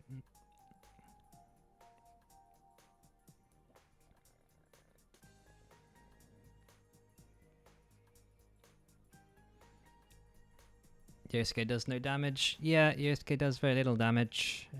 That's kind of the main problem. But that's kind of the reason that Shadow makes up for his weaknesses.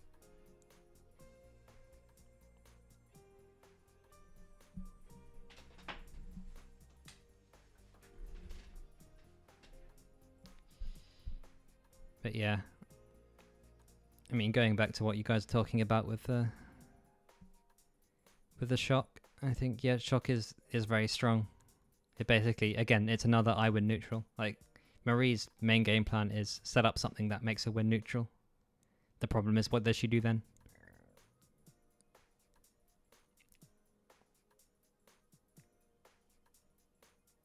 Yeah, hop when you're shocked is pretty predictable. Is the problem. Like, they think you're gonna either roll or hop, and options to beat one normally beat the other. But it's worth considering.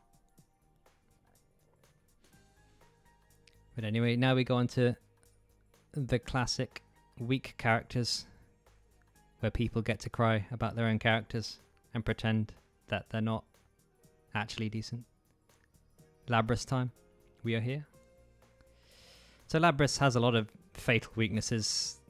The main one being a character without a viable DP in a game where pressure is this strong. It's very, very hard to DP most of the cast. It's basically unusable. I know I will try it a lot because I don't really have a choice, because I have no reversal super that's invuln either, which is one of the other problems, apart from when you're in Awakening. And even if you are in Awakening, Gears honestly isn't that great. I mean, yeah, most characters can roll supers on reaction, but it's fully punishable as well, with like full punishes for most of the cast. That combined with having some of the worst frame data in the game, like a lot of the time worse than Kanji's. That's kind of the thing. Like I think I mentioned earlier, her sweep's 15 frames compared to a 13 of Kanji's. His goes actually way further, I think. And the fact that she just can't block string unless it's the single block string that she has, which is very predictable. She has no way of doing high lows apart from with one more cancels. So you may as well just block low.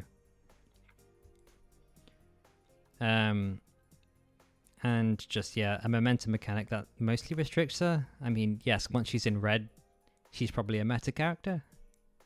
But even then, like, it doesn't actually improve her ways of moving in and opening people up.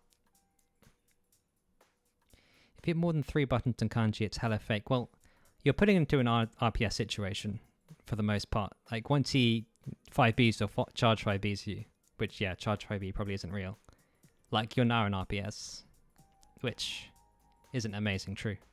But I'm not arguing that she's better or worse than Kanji. I'm just saying that the frame data for both aren't great, and she probably has the worst frame data. So, yeah, but yeah, back to Labrys. I think she has enough strengths, and when she gets going, and if you do have a read on someone, it's just, you can take games. But she requires you to have reads on people, because if you don't, you have nothing, and you'll just be sad and die. And yeah, they're both slow in most ways. I'll get into Kanji in a second. Marge versus Lab. I mean, Marge's neutral is just so much more dominant. I think it's probably like a 6-4 at worst in Marge's favor. maybe a 5.5, 4.5. It's hard to say, to be honest. I've not fought a strong margin in a while. I probably need to fight CC. But yeah, it's not great for Labrys. At least there's no real benefits that you have. And, well, Marge 2B is an interesting case because it's good and has good payoff, but it often trades. Yeah, I need to find CZ one of these days. I remember back when D-Star and I first joined the community, I think we had a first to 10 versus D-Star, but I wasn't quite as well known, so I didn't try and ask for anything as on my end. I do probably need to get some first to 10s in at some point. But anyway, yeah, so that's the matchup against Marge. But yeah, I guess the point is, if you... no, I'm not first attending you, NBM. We all know how that will go. But yeah, the thing with Labrys is that the only positive matchup that she has that nobody argues is against Akihiko. Everyone else thinks they're either even or advantaged against her, which makes you wonder why she's in this tier at all, to be honest, and which is what kind of makes me say that she's on the edge of viable. Like, if something additional went wrong for her, I think she just would be the weakest character. Just because she has so many weaknesses. First to 10 you've hands it. Maybe. We'll see.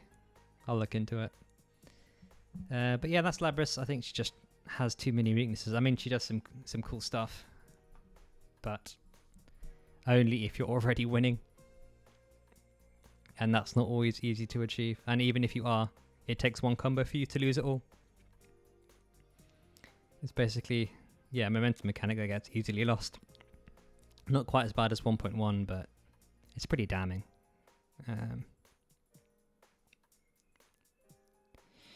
Just mad impatient. Yeah, that's the thing. Like, if you don't know what you're doing, if you either don't have the knowledge or you're not playing correctly against Labrys, you will get destroyed for it. Like, she rewards a skilled player, as they say. Nah. But yeah, the point is, people either get afraid or they don't know what to do, or they don't quite understand that everything I'm doing against them isn't real. Like, the main reason I have struggles dealing with NBM is that he knows that I'm not doing anything real and will just mash DP because that's the right move. And until you like enforce that she can't do what she wants to do, she will do what she wants to do and you'll get destroyed for it. So once you understand how bad a lot of her stuff is, you suddenly realize how to beat her. Yeah, 5C, 2C hop can be, I think, like 5 bead by most characters. Probably 2 bead by everyone. The big one that I normally do is... yeah, Lab 5C could probably be 15 frames faster and still be balanced. A lot of her moves could probably be like at least 5 to 10 frames faster or have 5 to 10 frames less recovery and still be fine. That's the problem. Like, she needs a major kit buff, but then there's always obviously dangers with that. All of her persona normal. So jump C is strangely okay in this version. It's the only way you can catch people flying above you and around you. It's actually quite good in the Yukari matchup. And dealing with Orgia people, well, Orgia fire, Megiddo fire, sorry, coming at you. You have to use jump C for that one. For when Liz jumps above your head and does Megarodon, you can use jump C for that. Orgia people, yeah. That's you, Hero. You're the Orgia person. You and Gallant. But anyway, yeah, Lab has a lot of weaknesses, and I think it's close, but because she can get good punishes with good reads, and she can close out games before your opponent even knows what's happening, viable, but just. Yeah, just too slow, to be honest, and not enough. Like, slightly better frame data would do it. Like, even just making all our buttons slightly better frame data in Red Axe would do it. And I think she'd be solid or above. Even just giving an invuln DP, I think might do it. What does Labby do against S.Yosuke? She's very sad. You'd basically have to catch him doing something. If he 5Ds at you, you can 2B, and maybe he'll run into it because of the excess frames, persona extension stuff. If he tries to above you, jump C, and try and catch him. Sometimes air throw. Other than that, you're really just trying to make him run into your stuff, which is difficult to begin with. It's not a good matchup. I do wonder if it's 6-4 or worse. Probably worse. But it's hard to say. We don't have too many of them. But yeah, that's Labrys. She's cool. I like her a lot. I think she's very fun. I enjoy punishing people for making mistakes. I don't enjoy it when there's characters who I can't punish people for making mistakes. But yeah, she's cool. She got a lot better since 1.1. And hopefully I can do some work. But we'll see. Then we go into Kanji. I think Kanji has a lot of upsides to him that people don't think about. I think Primal Force is one of the biggest buffs in the game. Like, it's an incredible move now. It covers quite a lot. And makes up for a lot of those weaknesses. Jump C being Persona Invuln. I'm not sure if it actually always was, but yeah, Primal Force and Lightning basically mean that if you don't go in on him, he will go in on you. So he's a grappler who's actually good at range, which means, at least against Labrys, you're the one who has to go in on him, which puts him in control. And I think that's actually probably true for quite a few matchups. I think he has a decent amount of potential. Like, his main weakness is his movement, and even then, it's like, why does he need movement if he's just going to send his persona at you or put you in lightning and then not care about his movement? Primal Force loses to every strike in the game. Yes and no. Like, are you really going to strike into Primal Force on reaction? Like, on B version, sure, but on A, like, are you really going to? That's kind of tricky. Yeah, Lightning as well has its weaknesses. You can sometimes dash out of it quite easily.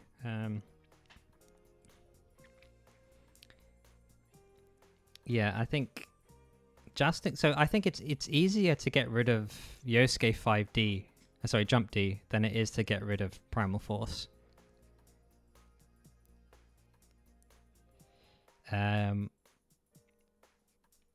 It's just kind of hard.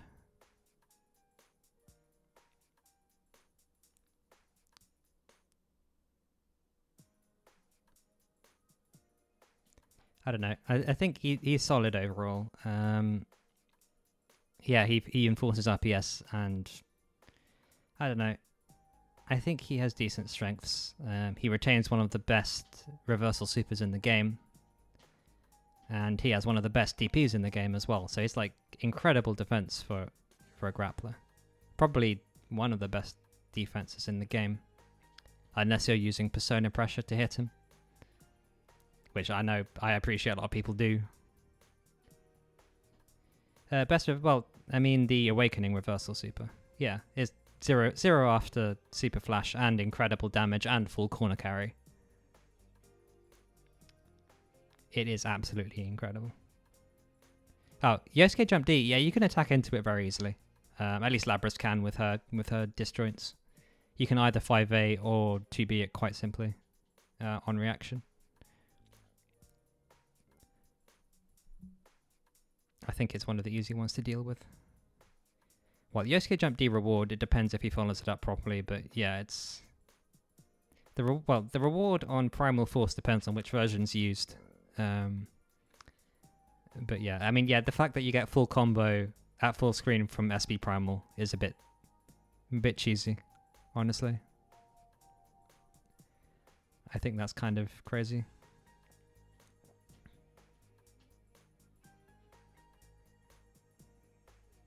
And yeah, I don't know. I think Kanji's defense is just good. Well, I don't think a grappler should be doing 4.2, 4.3k from full screen on a move that hits basically the full screen entirely instantly. Like, why?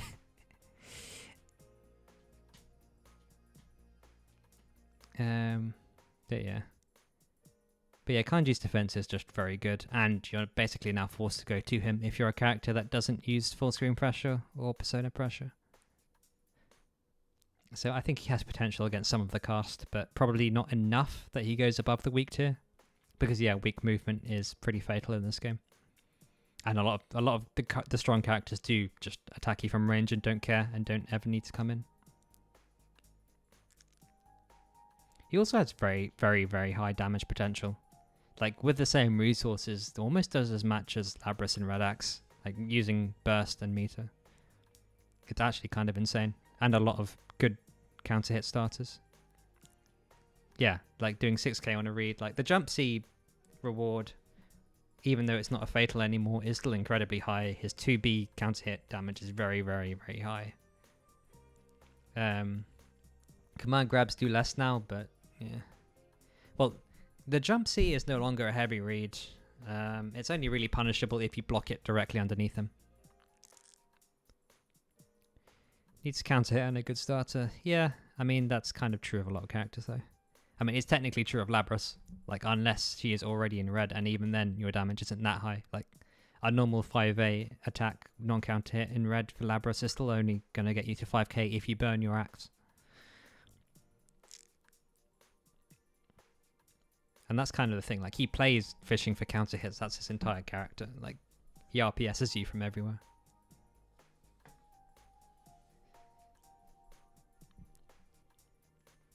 Yeah, I mean, the point is, I'm not arguing he's strong. I'm just arguing that he has potential, and I don't think he's useless here. I think he has. I think maybe with a little bit more labbing and time, he could be a mid tier, but I think the weaknesses against the meta tiers will prevent him from ever being there. But yeah, I think solid, but not quite there. I'm not entirely sure what it would take for him to move up, to be honest. Possibly just slightly less worse movement. Yeah, they do have a lot of people labbing, but I wonder if there is something that could be found still.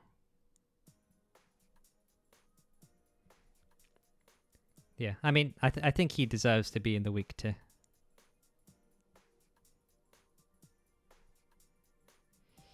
Let's see. Well, we'll move on, because I think I've said everything we need to say about Kanji. We probably all agree that he is in the weak tier. So Akihiko just doesn't quite have what he needs. Slightly too bad in every category. Like, his neutral just doesn't have enough reach. His damage requires too many resources, even though it's good. And it requires specific starters. His pressure is just kind of... It's not that hard to get out of. And even if you do get red, you're probably not going to get hit too much. Yeah, it's just... And also just very weak defense, bad DP. No real good awakening. Well, his reversal supers I don't think are that great. Again, not that great range. There's just not really much going for him. Like, clearly, if you read everything your opponent does, he can destroy you, but you need to literally read everything. And if your opponent it just gets put into pressure, then yeah, you're not really going to open them up that easily. Like, basically lacks the sort of pressure over time that a lot of other characters get. Shadow Akihiko is kind of similar thing. I've actually not looked into Akihiko and Shadow Akihiko that much. I imagine he can use the meter decently, but you're putting it on a weak character, so what's the point? Every character has Ethereal. Ethereal is everywhere. They are a lab legend. Very cool, but... The Shadow Aki does a lot of damage? I hope so. Because you have to play Akihiko. And yeah, not a great start, to be honest. Yeah, I think probably is the stronger of the two, Shadow Akihiko over Akihiko, but still, not really what you want to be playing, especially against a lot of, basically with the rest of the cast. I'm not entirely sure if he has any positive matchups at all. I'm not sure if he has any even matchups. Oh yeah, Shadow Junpei, I am probably not correct about. I probably should have put him in the solid. I think probably does deserve to be above weak. I'm going to back down. But the problem is you're still playing Junpei. And I think Junpei's neutral is just too normal. There's nothing really that scary about it. Which weirdly is like, it's kind of odd because his jump B is basically Labrys jump B, but faster. Actually, I think that it might also be 15 frames. But yeah, it's a character that has a momentum mechanic that stays, but the momentum mechanic also doesn't change too much apart from damage. And I think the neutral is just not that scary. His persona stuff isn't that amazing. I'm not sure.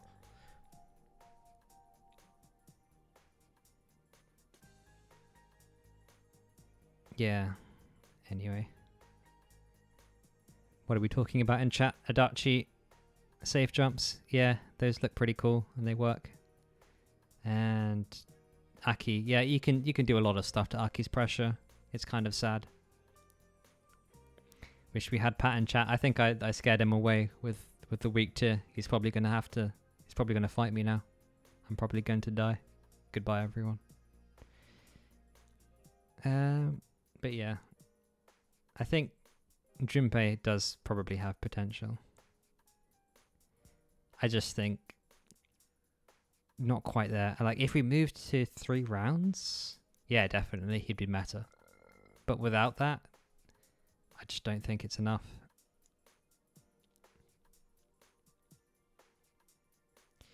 Yukiko in the weak tier, which is the next one, and we'll move on.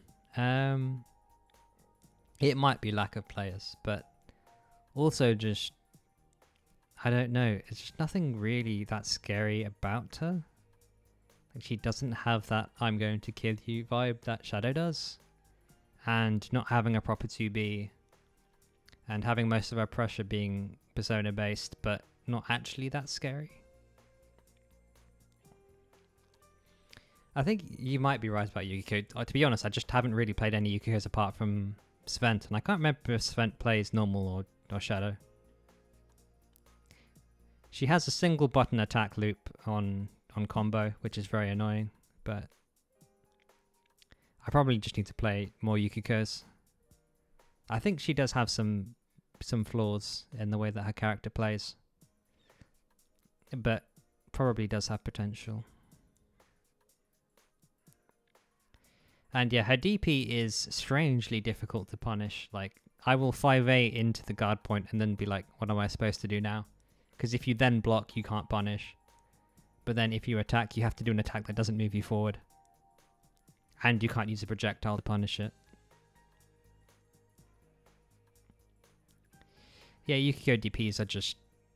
Sorry, Yukiko combos are very, very boring. Do you want to go to sleep?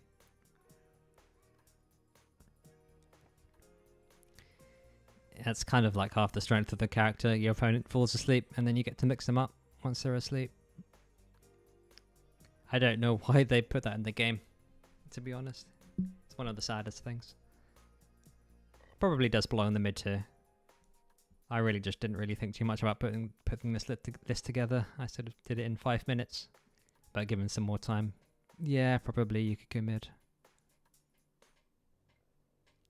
She does have some nice zoning stuff she can do, and the buffs to fans was quite strong.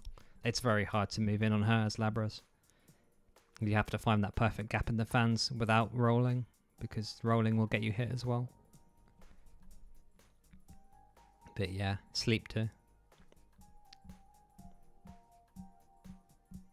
You normally just have to super jump over everything.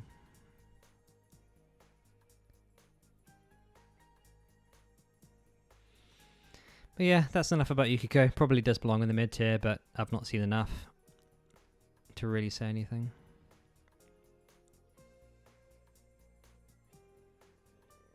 Probably move normal Yosuke down. I think the neutral is good enough that he's actually a threat. Like, he can actually be very, very difficult to deal with in neutral, just because he's so fast. Like, you do anything on the ground, he dashes in and 5As you before you even know what's happening. Maybe at the top of week, yeah.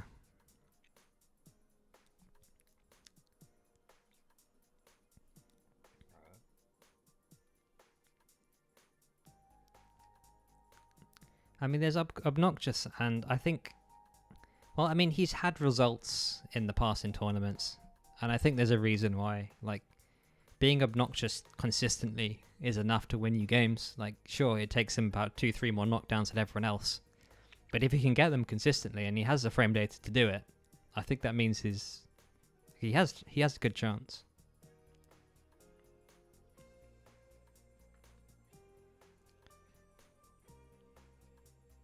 Isn't there a good JP normal Yosuke? I've not seen the JP Yosuke's, but does he have results? I'm pretty sure Dax, well, Greek Angels won some stuff, I'm pretty sure. And I'm pretty sure Dax done some good stuff too. I actually can't remember if Greek Angel plays normal or Shadow. Oh, it's Shadow, I see. Fair enough.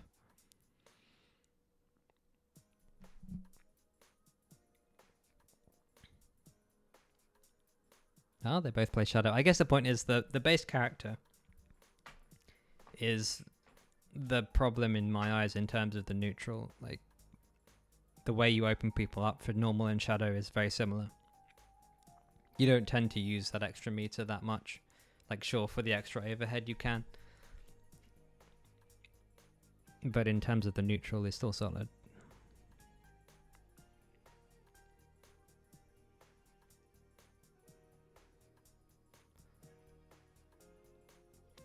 One does damage, yeah. I mean, there's a reason that Shadow is in meta. But yeah, it's possible that Yosuke is slightly too high here. Anyway, I think that's all of the week's tier. So now we go into the what are you doing tier, which is basically if someone comes along and it's like, I want to play the game, I want to play this character, you slap them and tell them no, don't do that. You will suffer. And I think Junpei, I think, is one of those characters. I think there's just nothing going for him. Like, sure, Shadow Junpei, I see there are reasons, like his damage and his way of getting into Victory Cry. There's enough. But yeah, the cool baseball man isn't cool enough.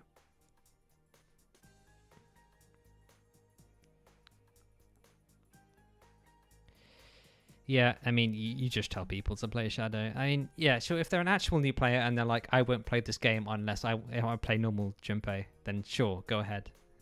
It's okay. But you give them the warning of maybe play the Shadow version.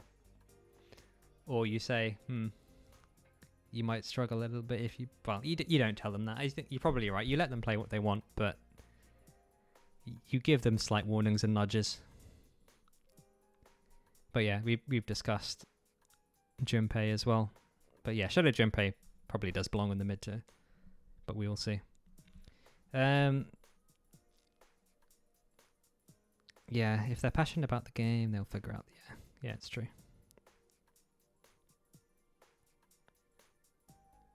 Well, the problem is, when do you figure out when a character is weak without anyone telling you? Like, I didn't know Labrys was weak until, like, the Europe scene got to the endgame stage. Like, right near the start, everyone was like, oh no, how do I deal with Labrys TP? And that was going on for like a year until everyone realized that it was terrible. I didn't know Junpei had decent damage, but I've not really seen many normal Junpeis. Good to know, Pat, thanks. But I still think not worth playing. Yeah, Junpei, if you get killed by Junpei, he probably deserves it.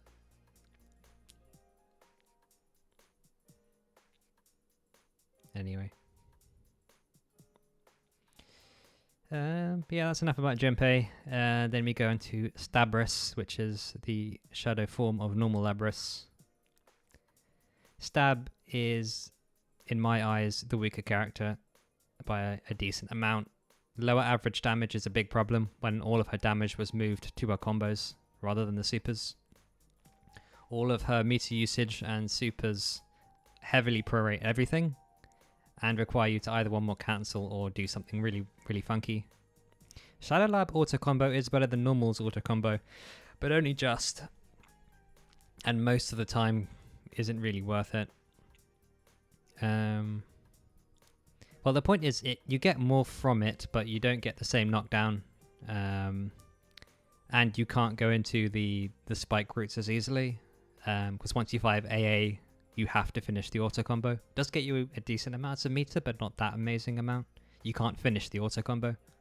You have to go into hop stuff or chain knuckle stuff. Yeah, 5 AA is... I mean, it's a better move. It's -1 as opposed to normal Labrys is like -8 or something, -9, I can't remember. But yeah, you don't get much from it until you do other routes. -6, fair enough. Still pretty terrible. Thanks, Labrys. But yeah, it's... Yeah, Shadow Labrys is just too much wrong. And you lose one more burst, and one more burst is one of Labrys' best damage tools. It's actually incredible because it allows you to go directly into 5D and reduces your proration. Both things are very, very important for Labrys. Basically allows Labrys to go into 5k from anything without meter if you're anywhere near the corner. Just one more burst is really, really strong. And the average damage is really strong on Labrys. And like I said, you can't really dump efficiently on Stabrys. Just because SB Guillotine doesn't work that well. It has heavy proration. I think 500 P2. And the supers all have over 1,000 proration on them, which is a third of your combo in themselves. And to get out of Beast, you have to one more cancel, which is terrible. You never want to one more cancel in Shadow Frenzy if you can help it. Yeah. And she has some stuff that can preserve axe level, but if you're going to spend your axe level and do your damage anyway, it's just like, yeah, why? Why would you enter Frenzy and spend your burst too? And the extra meter gain, like, Labrys already gets that from Red Axe, so she doesn't need it again. You'll see a lot of Stabrys footage. The Stabrys player just stuck on 100 meter because they can't spend it.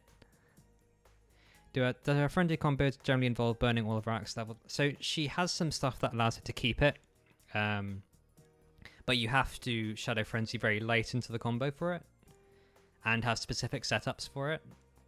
It's basically gears into Brutal Impact A, which you can do. Brutal Impact A version has the minimum damage of 2.7k, where D Beast on normal Labrys is 2.1, and you get to keep your axe level. But they're very hard to go into. You have to have full meter, and you have to frenzy quite near the end of your combo. This top 6. Yeah, I think this deserves to be there. I know NBM will disagree, but honestly, she deserves to be there, and there's a lot of good reasons. Good to see you, CZ. But yeah, Stabrys. I find it very hard to find reasons to play her. So there's too many weaknesses on a character that's already close to being difficult to play at high level. Shadow Kanji, I actually don't know. It just feels like a meme. Because like his average damage is pretty good, and it feels like he doesn't need to do shadow stuff. So I don't think you would choose to play him over normal, but I don't really know much about him, to be honest. I'd accept being wrong on that one. But that's where he lives on my tier list for now. Maybe if I dissuade one person from playing Shadow Kanji, the world will be a better place. So that's where I put him. No one seems to have any comments on Shadow Kanji, probably for good reason. I don't think there are that many of them anyway. Well, actually, no, there were. I faced a few in tournament, and it's scary, but it's like I'd be more scared by normal Kanji. Maybe just because I feel like it's more serious. Anyway, we'll stop talking about Shadow Kanji. I seem to have put everyone to sleep. Shadow Rise, I think... yeah, it's Rise, but worse. I don't see any good way of her using Shadow Frenzy. I think that's the main problem. And then she just has all the downsides without really many of the upsides. Ethereal has tried hard to make everyone viable. They've done a lot of good work, but yeah, I don't think it's going to happen. And Shadow Teddie, everyone puts as a meme. I still need to figure out more about Teddie. Probably does belong a tier or two below normal Teddie. But yeah, Teddie probably might be a mid tier with that logic.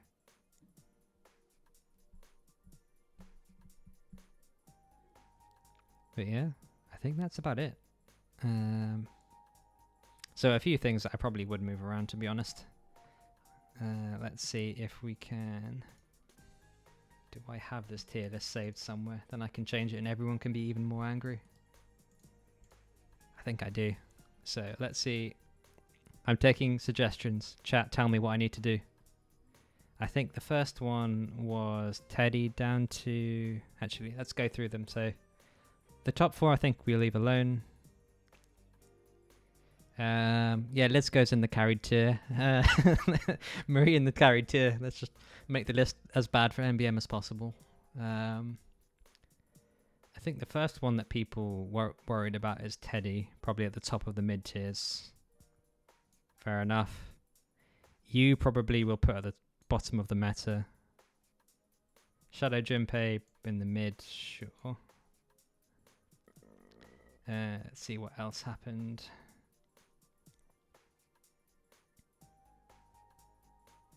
You give NBM access to the Pred drone. Yeah, I'm pretty sure if he had access to one, I'd die. And I've heard he has lots of money, so I will be careful. Both views belong on the meta. I think I'll put... I don't know if Shadow is as strong as normal. Falsey said Mina should go down. I disagree. I think Mina's good. Definitely can take tournaments. Pretty simply. I might move Adachi up the mid tiers a little bit above Rise, but keep him in mid. Yukiko in front of Chie. Fine. I will take your word for it. I've not seen enough of them, but I think that's probably fair. Let's see who else we have here. I think that's a lot of the big ones. Shadow Ted up a bit, possibly. Probably still in the what are you doing tier, but... Okay, so I will make this change. There we go. That switched things up a little bit. Is there anything else outstanding that people think are wrong?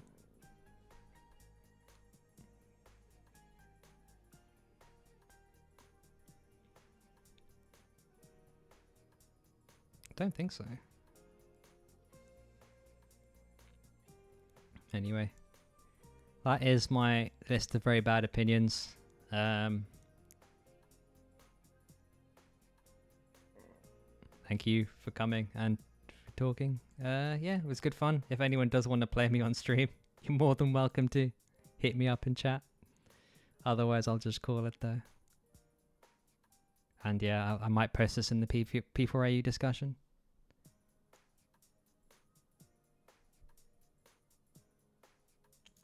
But yeah. Upload VoD. The VoD should be saved. If you want me to upload it to somewhere else, I can maybe try and do that. I've never uploaded stuff. But yeah. I think we're done. Upload to YouTube because Twitch takes everything down. Yeah, fair enough. I'll see if I can figure out a way of doing it. I probably could have recorded this at the same time, but I forgot to. Yeah, no problem at all. Did have the game on in the background just in case I wanted to showcase something. Even put together a fancy like overlay where I can draw on the stream. Let's see if I can. Yes, what we do is we put her over. Oh. Goes over there. And where's Marie? There we go. Wonderful. Okay, stream list is done. Stream is done. Thanks for joining, everyone. Catch you all later. Feel free to chat about this with me in the server if you'd like. And yeah, I'll see if I can get the VoD uploaded too. Catch you all later. Thanks everyone.